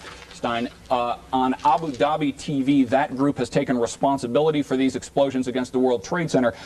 If they are right, if that is true, and it has not yet been confirmed, it would be their first attack against the United States. We mentioned that they have at times been at odds with Osama bin Laden on that philosophical point. In particular, it appears that that they have changed that. This would be, if it is confirmed later that they were responsible, this would be their first attack against the United States. Those fighter bombers that we spoke about earlier that we have seen in the area, that's the cavalry. They are in here now to make sure that the airspace is clear, to make sure that nobody is in that airspace who shouldn't be there, to make sure that there's not a third attack, at least by air. But when you talk about this organization that has been at odds with Osama bin Laden, at the same time, how powerful, what kind of indication, what has been their past activity, and even a leader? You know, we're looking into that right now, but one of the things we know is that in the past, we didn't believe that they were well enough financed nor well enough organized in the United States to pull something off like this. It appears that they may have slipped onto the radar screen, at least to that degree. Yeah, one hijacking would be could be a stroke of luck. To pull off two and perhaps three when you consider the one in the Pentagon, the plane there, although we don't know if that was hijacked yet. Is that correct? That's true, but there is a confirmed report that a third plane has hit a smaller plane has hit the Pentagon, but we don't know yet if it was hijacked. It is, of course, one of the realities of living in an open and free democracy and a society. We are not patrolled all the time by the military. We do not usually see fighter pilots and fighter jets patrolling and guarding the skies over Manhattan. You're looking at a live coverage from ABC News, live picture of the Pentagon on fire. A small plane, witnesses say the tail of a plane crashed into the Pentagon about a half hour ago. Is that right, 9:35? It is, and you can see aircraft that were just flying by just a minute ago, and we also talked about the West Wing of the White House, although the president was not in it, being evacuated as well. The president is in Florida and speaking with a group of children, and earlier came on to talk about prior to this aircraft going into the Pentagon, talking about the Twin Towers and these particular accidents that just happened. We expect him to come back on. Is it possible to our control room to split the screen so we can give people who are just tuning in to see both pictures? While they try and do that, let's go to Nina Pineda right now and get another update. Nina? Here we are right next to City Hall. When the top of the World Trade Center fell, it completely obliterated all of the street with a thick, thick white smoke followed by black smoke. You couldn't see anything, even your hand 2 inches in front of your face, and the next thing you saw were people running out of that smoke, tremendous amounts of people in the crowd running and being cleared by police, advising people to leave Manhattan if possible. That's what's happening here on the ground near City Hall. Nina, where are you? We are right behind City Hall in, man, what building is this?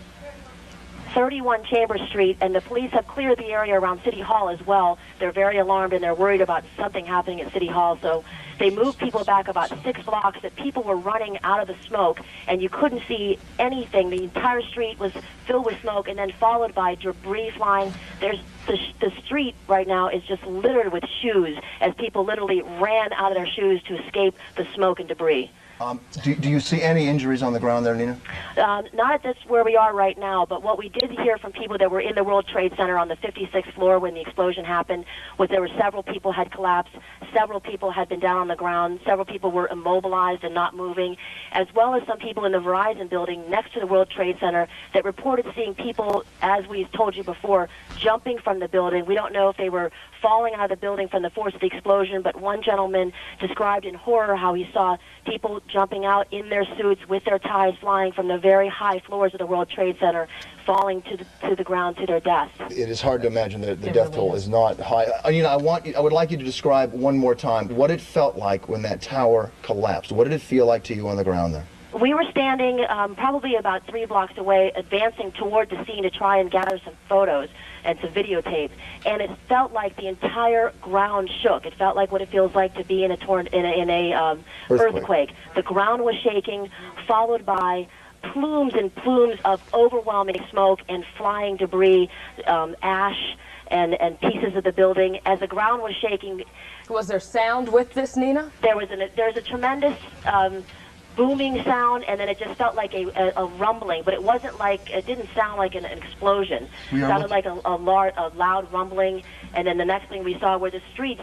The way the streets looked was just overcome by smoke, just plumes and plumes of smoke, like a bomb had gone off, coming up the street as people were racing to get in front of these clouds of smoke and not doing too good of a job. They were soon obliterated by the smoke, and then we could see them running out. But it advanced probably within seconds, a 5-block radius. And even choking smoke? It is. Several people are having asthma attacks. There are several EMS units and police that were stopping to be helped, and we're putting on oxygen masks. It is a choking smoke. It is covered in debris right now. It was fine particles of dust and pieces. And what we were doing when the explosion happened was shooting pieces of the plane. There are pieces of the plane on Church Street, which has now become a crime scene. And we did also there see remnants of people's clothing, as we said before, some shoes, and large pieces of what looked to be pieces of fuselage.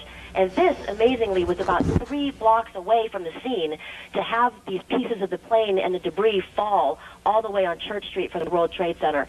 What I'm looking at right now, amazingly, you were looking at the skyline, and it's missing one of the Twin Towers. Oh, yeah, we can see that. Nina, how far away past City Hall, did that smoke go? Oh, it overcame City Hall within moments. Within moments, you couldn't see City Hall at all. We're standing on the sidewalk outside of it.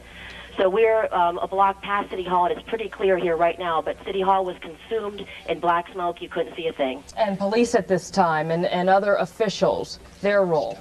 Their role right now was pushing people back. They were very much in a mode where they were trying to get people back from the scene.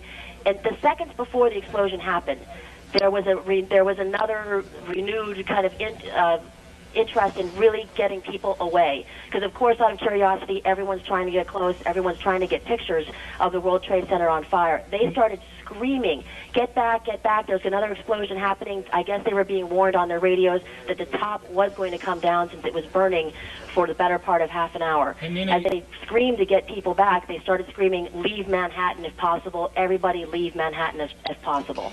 Nina, Jim Dolan here. You mentioned earlier that you spoke to somebody who had been evacuated from the 56th floor. Do you have an idea of how far along the evacuation had gotten at the point the second tower came down? Jim, I was trying to ask her that because I couldn't believe that she was still in the building. But of course, people were getting ready for their day. It was about just before 9 o'clock, and she said that as soon as the smoke alarms and the fire alarms started sounding off in the building, there was panic, and they started retreating through the escapes, through the stairwells. And as they did, everybody was screaming, running. She said, running over each other. There were other people collapsed. There was injured people. And then she said, horrifyingly, when she ran down about 6 flights, she's on the 50th floor, she started seeing other people come down, being helped, advancing past them that were burned. Their bodies were burned. Their clothing was burned. They were unconscious. Their friends and colleagues were trying to help them down the steps. She said you couldn't even imagine what it was like for them to run down from the floors that weren't burned all the way down to the bottom. Some people collapsed when they got outside from exhaustion. Some people are having asthma attacks. And as she said, some people are very gravely and critically injured. They were also being laid out on the sidewalk there by the World Trade Center. I'm going to move on here. I would like to ask you if you could try to find some people there who are okay, obviously, and who have escaped this, who can tell us some more eyewitness accounts. We'd much appreciate it. We'll get back to you in a few minutes. Stay safe in the meantime. We do want to say that all federal buildings in the country have been shut down, and we're just getting a bulletin from the AP. The State Department, a senior government official says that some sort of possible explosion or fire has occurred at the State Department in Washington. That building has now been evacuated. They say it appears to be connected to the 2 plane crashes at the World Trade Center and the explosion at the Pentagon. John Del Giorno is providing us these pictures you're seeing. We have had problems getting audio from him because our communication is right there on top of that tower. John, can you hear me? It is hard to describe exactly what we've witnessed here over Manhattan in the last hour and a half. We are still stationed over 79th Street looking south. There's been a 5-mile security perimeter set up around the World Trade Center by the police department. World Trade Center number 2, the North Tower here, continues to burn out of control. And initially, remembering that the first plane hit this building at 8:45 this morning, the second plane hit the south building just at 9 o'clock, and then that building subsequently collapsed shortly after 10 o'clock.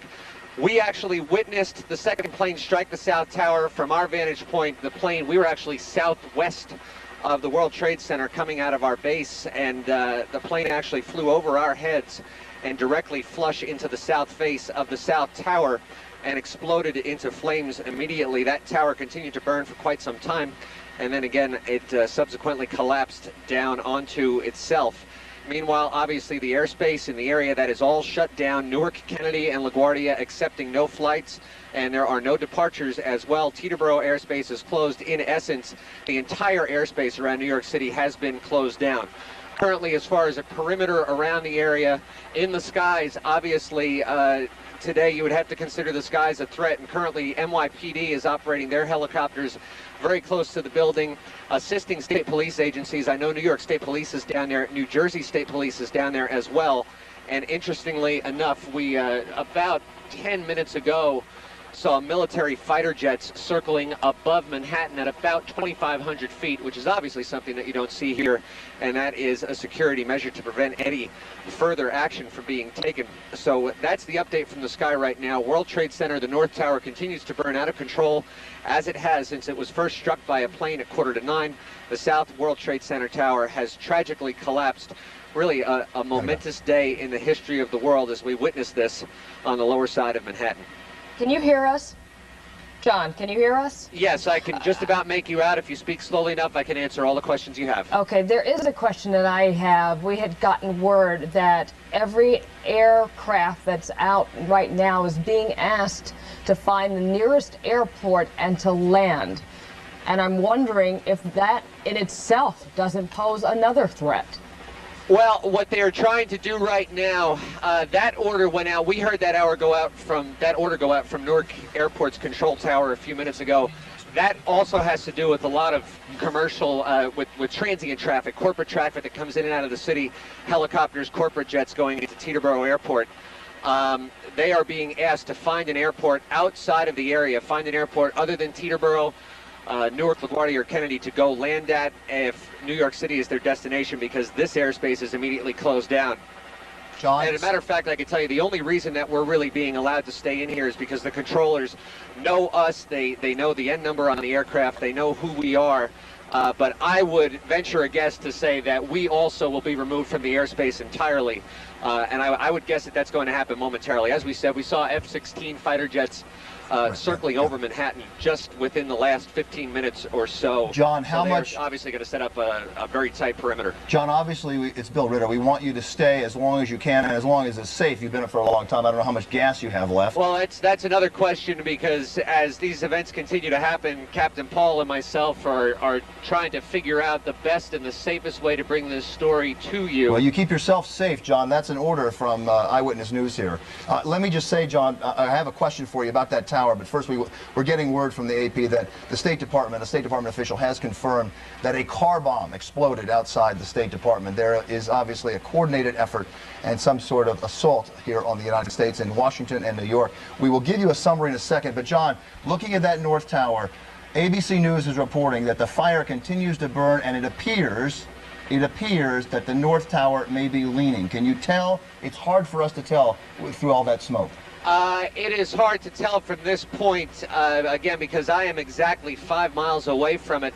But there's the shot of the North Tower, and if you line it up with the buildings down on the ground, Bill, I can't really give you an honest opinion on that. I will tell you that the fire, again, this plane crashed into about the 80th floor, and you'll see a gaping hole in the building. I'll brighten it up for you there. The fire appears to be spreading rather than subsiding. And again, obviously there's firefighting issues trying to get water up that high. But I really can't tell you whether or not the building is leaning or not. Okay, John, keep us posted. Again, an order from our news director, you be safe out there and try to bring us all the pictures, but also watch your gas tank. Thank you. All right, let's also go in our newsroom to David Ushry, who's been getting word on other closings in the area. Dave, you there? Yeah, I'm here, Lori. We're getting some, as we see some video here coming in right now, obviously from the scene, developing a very chaotic situation. These from our crews down there, and they have been working diligently. We're getting word of some schools closing, or getting more definition of that, and for parents who may have concerns about that. 3 area high schools have been evacuated. They are Leadership and Public Service, the Economics and Science High School, and both of those are located at 100 Trinity Place, and Murray Bertram, 411 Pearl Street. All other students, we're told, are being kept in the schools under heightened security right now. Parents and only parents are allowed to pick the kids up. Parents and only parents, so we need to stress that. Parents and only parents being allowed to pick the children up. The following schools have been identified now for triage operations for the treatment of the injured. That's Stuyvesant High School, which is at Chambers and West Side Highway, and PS 234, as well as PS 89. We should also note that we are told that Mayor Giuliani will be having a news conference, although of course that's subject to change, but we're told he's going to have it. When he does, we will of course have that for you.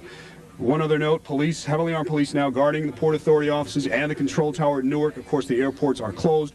PATH commuter trains canceled. New Jersey Transit right now continuing to operate trains into New York's Penn Station, but we're told there's no bus service to the Port Authority. New Jersey State Police have their emergency command center up and running. Right now, city and federal buildings in Newark still open, though, again, heavily fortified. That's the latest now. We're going to continue to monitor these developments, particularly with the schools closing. The other tower, as you can see, seems to be collapsing, David, as we watch.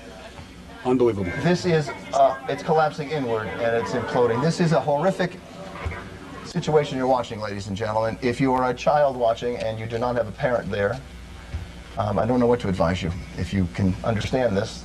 It's hard for an adult to understand. words cannot describe this. The North Tower of the World Trade Center, the second 110-foot structure that marks the landmark, that is a landmark of New York and Manhattan, and indeed the United States, has just collapsed. And if you look at the timeline in which all of this has taken place in such a short period of time, 8:45 until now at 10:29. Nina Pineda, can you hear us? Are you on the line at all, Nina? Nina is just a few blocks from there. And we do not have her amidst the chaos. We have not heard from Joe Torres. This is just so tragic that it's sort of almost ridiculous to say, to try to talk through this. It is so horrific. Until today, the worst act of terrorism on American soil was the Until today, the worst act of terrorism on American soil was, of course, the bombing in Oklahoma City, an act of domestic terrorism, as it turned out. It pales, as horrible and as horrifying as it was, it pales in comparison to this. Jim, these are live pictures, we're told. You can see the smoke still on the ground, still filling the air there. This is obviously Lower Manhattan. We're trying to get an exact location. These are not live pictures because there was just an edit in there. So on a Tuesday in September, after Labor Day, the second Tuesday, this is a teeming business district, and it has been turned into chaos. This is earlier. Can we go back to the live pictures if possible? An hour and a half in which the world in the United States has changed dramatically. Sense of security has changed dramatically as at least 4 separate attacks on American soil against 4 symbols of American might. You saw the picture of the Empire State Building standing in back of that smoke. John Del Giorno, can you hear me? John Del Giorno, he cannot hear me. Yeah. All of the radios are now down. We have lost radio contact with John Del Giorno. The World Trade Center, of course, provides the transmission towers for many of the broadcast, both radio and television. Located on top of those World Trade Centers. Those tops, of course, now on the bottom. As Jim said, the biggest act of terrorism, foreign terrorism, was against the World Trade Center on February 26, 1993. 6 people died, 1,000 people were injured in that attack. And that also was designed, Bill, to bring down the World Trade Center. It was. Well, someone has done it. A coordinated attack. The timeline, Jim Dolan has the timeline for us. Well, started at 8:45 this morning when the first plane hit the North Tower of the World Trade Center. At the time, we didn't know whether it was an act of terrorism or an act of an errant pilot. Then a few minutes later, 9:03, the second plane hit the South Tower, confirming that is the second one that's it right there. Forever looking at that this was, and that's a video of that, confirming that it was clearly an act of organized, well thought out terrorism. And then just 30 minutes later, 9:35, a plane hit the Pentagon. All 3 of those planes were hijacked. The plane hit the Pentagon. There are no reports of how much damage that did. And then at 10:15, there was a car bomb at the State Department in Washington, also in Washington. 4 attacks in about an hour and a half that have changed. And there you see the second tower, the North Tower coming down, the South Tower coming down just moments ago. Horrible, horrifying sight. The World Trade Centers, the 2 twin towers that are landmarks of New York and Manhattan, and indeed the United States business community, exist no more. We do not know, ladies and gentlemen, what the death toll is. We do not know what the injury situation is. Obviously, there are scores falling into both. Where is this, Laura? This is on Center Street earlier. Scores of people that were leaving, trying to get out of this area, which resembles a war-torn region. And you can see even this far away from the World Trade Center. Look at the street and how much debris is on the street. This is after the first building, I'm told. We're about to see the second one fall any second from this vantage point. Is that right, Kat? This is tape shot earlier after the first tower collapsed, and we are about, as I'm told, to see the second tower collapse from the ground floor. And as you were, Jim, going over the timeline that existed, when this all started at 8:45, with the first plane going into the north side tower. 18 minutes later, the second tower being hit. South Tower was second. And then the attack appears to have moved from New York to Washington as a plane hit the Pentagon at 9:35, and then the State Department, a car bomb exploded. We're about to see it here, Jim. The second tower just completely collapses on itself. And we don't know what caused the collapse, but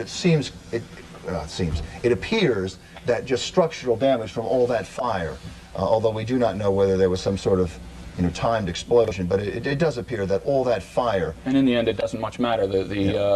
The core was damaged. We know that from talking to witnesses earlier, right. People who were in the building. We do know the core of both buildings were damaged. The cores were damaged, and apparently the building just couldn't withstand the mass of the explosion. This is so surreal, ladies and gentlemen. We are sitting here watching this with you, and really we're trying to talk, but words cannot describe what we're seeing. We should point out, Bill, that we don't know how... Here comes the second tower again from the ground floor. This is from our Michelle Charlesworth vantage point. The north side. She was on the West Side Highway when her crew shot this, and this is, you see it just imploding. Bill, I think it is important to point out that we don't know how far the evacuation had come to this point, but we do know that we have talked to people on the ground who are at least on the 56th floor. We know that there were people high enough up in that building so that they... 45 minutes before the evacuation. Before the buildings came down, absolutely. Right. And so it's fair to say that hundreds and hundreds of people got out of that building without being terribly hurt. We know there will be casualties. We just don't want to make it worse than it is, because some people were clearly able to get out of that building. Right. Before they came down, there was a lot of time to evacuate. Remember in the World Trade Center, the original explosion there, people got out of there very quickly. Remember the pictures from that? They got out of there very quickly in a very well-organized way. We can hope and pray that the evacuation was well underway at this point as well. Good point, Jim. We do not know. Control room, if I can ask you, when you hear of any information about injuries or fatalities, we would like to pass that on to our viewers. We have reporters on the scene. We have reporters all over Manhattan and Lower Manhattan. We're trying to get signals from them. As you know, if you tried to use a cell phone, the cell phones appear to be out, and it's very difficult to have communication. It's very difficult. We've lost communication with John Del Giorno, our newscopter 7. Dave Evans is back here. Of course, he was talking earlier, this being primary day, and the very latest, there were discussions on what could be done. I just got off the phone with the top officials at the Board of Elections. They have gone ahead and they have canceled the election for today. This is, of course, a primary vote. There was some question as to whether they could go ahead and do this because of what the general election provision is, that you can go ahead and cancel a vote if it's during the... Dave, I'm going to for 1 second. We're seeing a U.S. fighter plane, and Jim, do you know what kind of plane that is? It's an F-16. It's an F-16 U.S. fighter plane patrolling the skies of Manhattan. Dave Evans is here explaining that the election has been canceled today, the primary election for New York City for mayor and about 36 other seats. 1,000 candidates on that ballot, and obviously it has been canceled. Mayor Giuliani, David, do we know where he is? We don't know yet where he is. Of course, the mayor's bunker was what we call it, and that is the emergency center where all of the police and the fire and the emergency officials go. That is on the 23rd floor of the World Trade Center, I believe in the North Tower. So we don't know exactly where, of course, the mayor is right now. We expect there to be a news conference. We've called down to City Hall, and we believe that they will have something out of City Hall here shortly, but that bunker is, of course, gone. Yes. All right, let's go back to Michelle Charlesworth, who is on West Side Highway with the very latest from there. Michelle. We last came to you about half an hour ago. We're standing on the West Side Highway. The North Tower just came down. Of course, the South Tower of the World Trade Center coming down moments before that. We watched the whole thing come down. Where there used to be the two towers, there's now just plumes of smoke, people running from that area. One of the people who ran away was Cheryl Fiandaca, one of our reporters. Cheryl, tell me what you saw. We're about 30 blocks away from what happened. You were next to the South Tower? I was right next to the South Tower. I was about 2 blocks away. It was just a small explosion, and then rocks and debris and everything started pouring down. Firefighters, everyone yelling, run, run, people running down the street. Lots of injuries up there, lots of injuries. Lots of firefighters are injured. Many have smoke inhalation problems, but many have serious injuries. There are a lot of bandaged people people up there. Right, obviously we don't know what's in this smoke. Some people speculating who knows what could have been in there. West Side Highway totally shut down. The ambulances coming back, though, are not filled with people. No, the ambulances are not filled with people. They're treating a lot of people. There's triage going on right up the street here with a lot of the firefighters who are trying to fight this and see if there are any people under the debris. It's a very, very, very scary situation up there, and they're asking everybody to stay away. As you can see, they're asking people to stay out of this area. We are, what, 30 blocks from what happened? The South Tower came down first. The North Tower came down second. About an hour and a half ago, I can't believe it was an hour and a half ago, we heard the first report of a plane hitting one of these towers and then another plane taking a beeline straight into it. We understand it was the reports are it was a plane from Boston filled with people that had been hijacked, a 767 jetliner that went into the second tower, and now about an hour after those two explosions and the fire and the plumes and people actually jumping from the buildings, both the North and the South Tower of the World Trade Center gone, and all we're left with is smoke, people running from what is an awful situation. We will come back live when you get in touch with us. We can't get in touch with you by cell phone, only by radio. Any questions? Reporting live on the West Side Highway. Michelle Charles with ABC 7 Eyewitness News. Certainly no shortage of questions. Michelle, thank you. Our reporters are on the scene at WABC Eyewitness News here in New York. We're taking a live picture of the Pentagon. No, this is a picture, obviously, of the collapse of the second tower of the World Trade Center. The skyline of Manhattan no longer exists the way it did an hour and a half and 2 hours ago. Sandra Bookman joining us now, along with Jim Dolan, Laura Stokes covering this all morning, and Sandra Noah joins us. You can see the Empire State Building from the south view. Is that correct? From them, what view is that from? That's the Empire State Building from below. From the ground. Yes. Rising up above the smoke. And south of the Empire. We're getting a lot of calls into the Eyewitness Newsroom. All river crossings into Manhattan are closed both ways. We are just getting word, we're hearing from our control room, that a large plane has gone down in western Pennsylvania. We're told that is from Somerset County in western Pennsylvania. Right now, we don't have any other information. As soon as we get that, we will let you know whether or not this has anything to do with the incidents that have transpired not only here in New York this morning, but in Washington as well. Keep in mind that all aircraft in the United States, all airports have been shut down for takeoffs and for takeoffs. Planes have been rerouted and told to land at the nearest available airport. That could very well be what happened in Somerset County. A large plane trying to land perhaps at a small airport. We just do not know.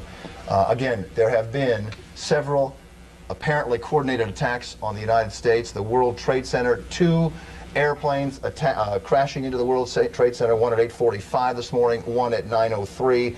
At 9:35, a small plane crashes into the Pentagon. That is still on fire, as you saw just a couple minutes ago. This is a live picture from the West Side Highway, and again, we're up above from Newscopter 7. John Del Giorno is our reporter up in the air, but he cannot hear us, and we cannot hear him, because radio communication was coordinated and existed on top of the World Trade Center, which exists no more. And we can't say too often, because we've got people calling into us. They are not able to get out of the city. There's a reason for that. Most of the bridges and tunnels, as we said repeatedly, have been closed off. Police have done that this morning in anticipation of any other troubles, possible troubles. In fact, Art McFarland is standing by at the Lincoln Tunnel. Art, fill us in. What are you seeing there?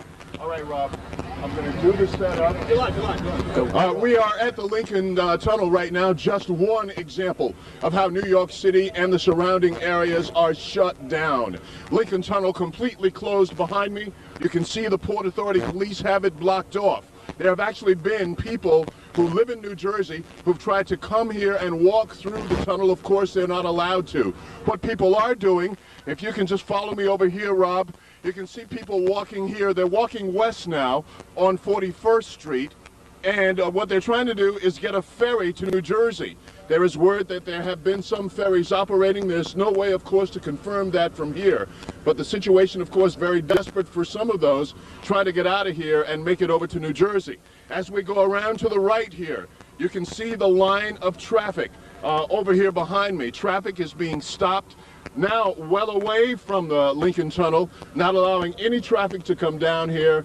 Port Authority police have been telling some of these motorists trying to come to the Lincoln Tunnel they might as well try upstate. One woman we spoke to said that she would try to go up to the Tappan Zee Bridge. There's no word on if there's any access there. But again, the Lincoln Tunnel behind me is closed. The most stark example of this tragedy that we've seen here at the Lincoln Tunnel, a man trying to get to New Jersey who said he had family and friends who work at World Trade Center too. He was hysterical, crying, wanting to walk through the Lincoln Tunnel to get to the rest of his family in New Jersey.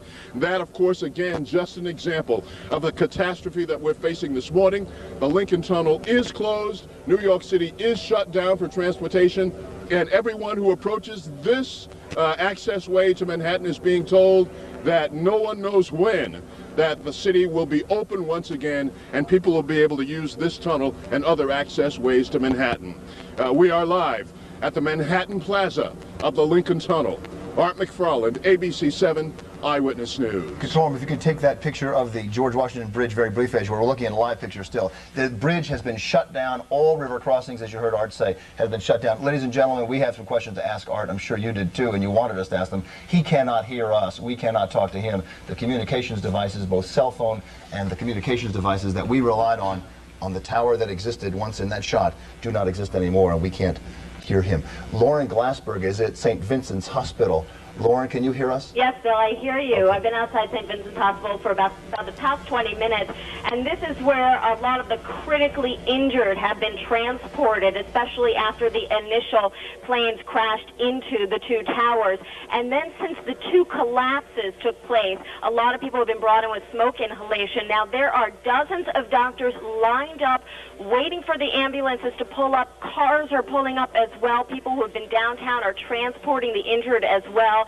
Recently, we haven't seen as much blood as we've seen people covered with smoke and dust and just the debris from the collapse that took place about 10 minutes ago. This is a level 1 trauma center, so a lot of the critically injured are being transported here, and they have closed down the sidewalks surrounding the hospital, and I would imagine this will turn into a triage center right outside the hospital as well, depending on how many more injured come by. Back to you, Bill. Lauren, a quick question. Can you still hear us? Yes, I can. You are at St. Vincent's in the Village, is that correct? Right, on Greenwich Avenue and 11th Street. Okay. All right.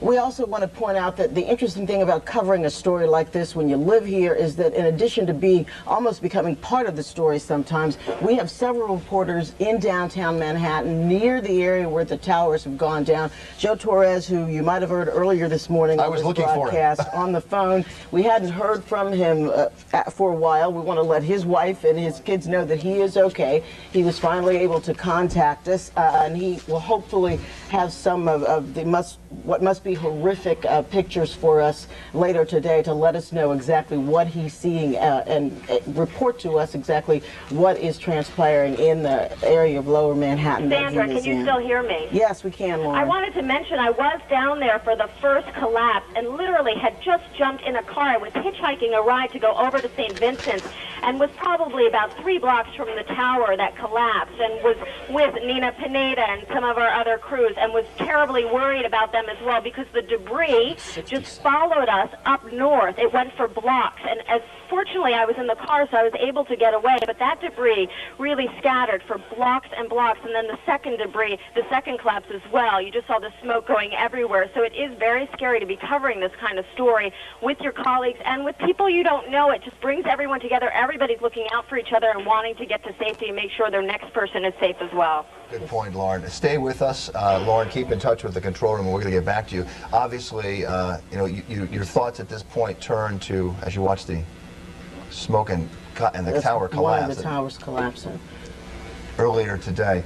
Your thoughts turn to your own loved ones if you're not in contact with them. There are reports only of schools in that area downtown being closed. We want to repeat, we have no reports yet of the rest of the city's schools closed. They are still open, and so we assume that our children are in their schools and they are all safe, of course. But the schools in Lower Manhattan have been closed. You heard David Ushery, and we're going to try to get David back on the newsroom camera if we could to bring us up to date with what's open and what's closed. But there are at least, I counted 4 schools in Lower Manhattan that have been closed and evacuated. We are getting word of this other plane crash. Jim Dolan, what have you found out about this other crash in Pennsylvania? Bill, it is a Boeing 767. We want to point out that it is not yet clear that this accident has anything to do with the rest of all this. It was a Boeing 767. It crashed about 10 a.m., about 8, certainly within the time frame of these other planes, about 8 miles east of Jennerstown, according to County 911 dispatchers. Again, we don't know, we don't have a casualty figure on that yet, and we don't know whether it is tied into the rest of this. That airport is about 80 miles southeast of Pittsburgh. Again, it was a Boeing 767, big aircraft, but we don't know how many people are on board or what the whether it's tied into any of this either. Could I just point out one last thing? People are clearly going to be very frustrated today because the cell phones are out, and we're used to calling our loved ones, telling them we're safe and everything. Good point. Those are probably going to be out for a while, and the bridges and tunnels are going to be closed for a while. They have to secure each of these, and then they have to put people on them to make sure they stay secured. So those are probably going to be out for a while. People are going to have to stay in the city and not be able to get into the city for a little while. It's people will undoubtedly be making use of payphones to call their loved ones, but no sense in panicking if you haven't heard from somebody who is downtown yet, because they just can't get to you yet. It is also a time to sit and reflect. There is nothing that most people can do. As you look at a live picture of the Pentagon, still on fire. A plane crashed into that at 9:35 this morning, an hour and 15 minutes ago. Part of what appears to be a coordinated attack, both in the World Trade Center, which you see on the right-hand part of your screen, and the Pentagon smoke, which you see on the left. And there we are, Newscopter 7 again. John Del Giorno still up. Bill, that aircraft crashed into a helicopter landing pad near the Pentagon, we are told now. The Pentagon helicopter, the wires saying an aircraft crashed on a helicopter landing pad near the Pentagon. A car bomb also, we should say, exploded outside the State Department. The West Wing of the White House was evacuated. The Capitol, we are told, has been evacuated. And all government, of course, across the country is on full alert, as you're looking at a live picture of the Pentagon. In a morning of absolutely horrifying scenes, first both planes crashing into each of the towers, one tower collapsing, then the other collapsing. Our Jim Hoffer is in Lower Manhattan. This is videotape of Jim trying to do his job at the moment that one of those towers collapsed. So you can see, you rolling? Okay. As you can see behind me, the second and last tower of the World Trade Tower has just collapsed. It is about 10:30 Eastern Time, and the tower has collapsed. We did not hear an explosion. There was no sign telling us previous any kind of warning that the building was going to collapse.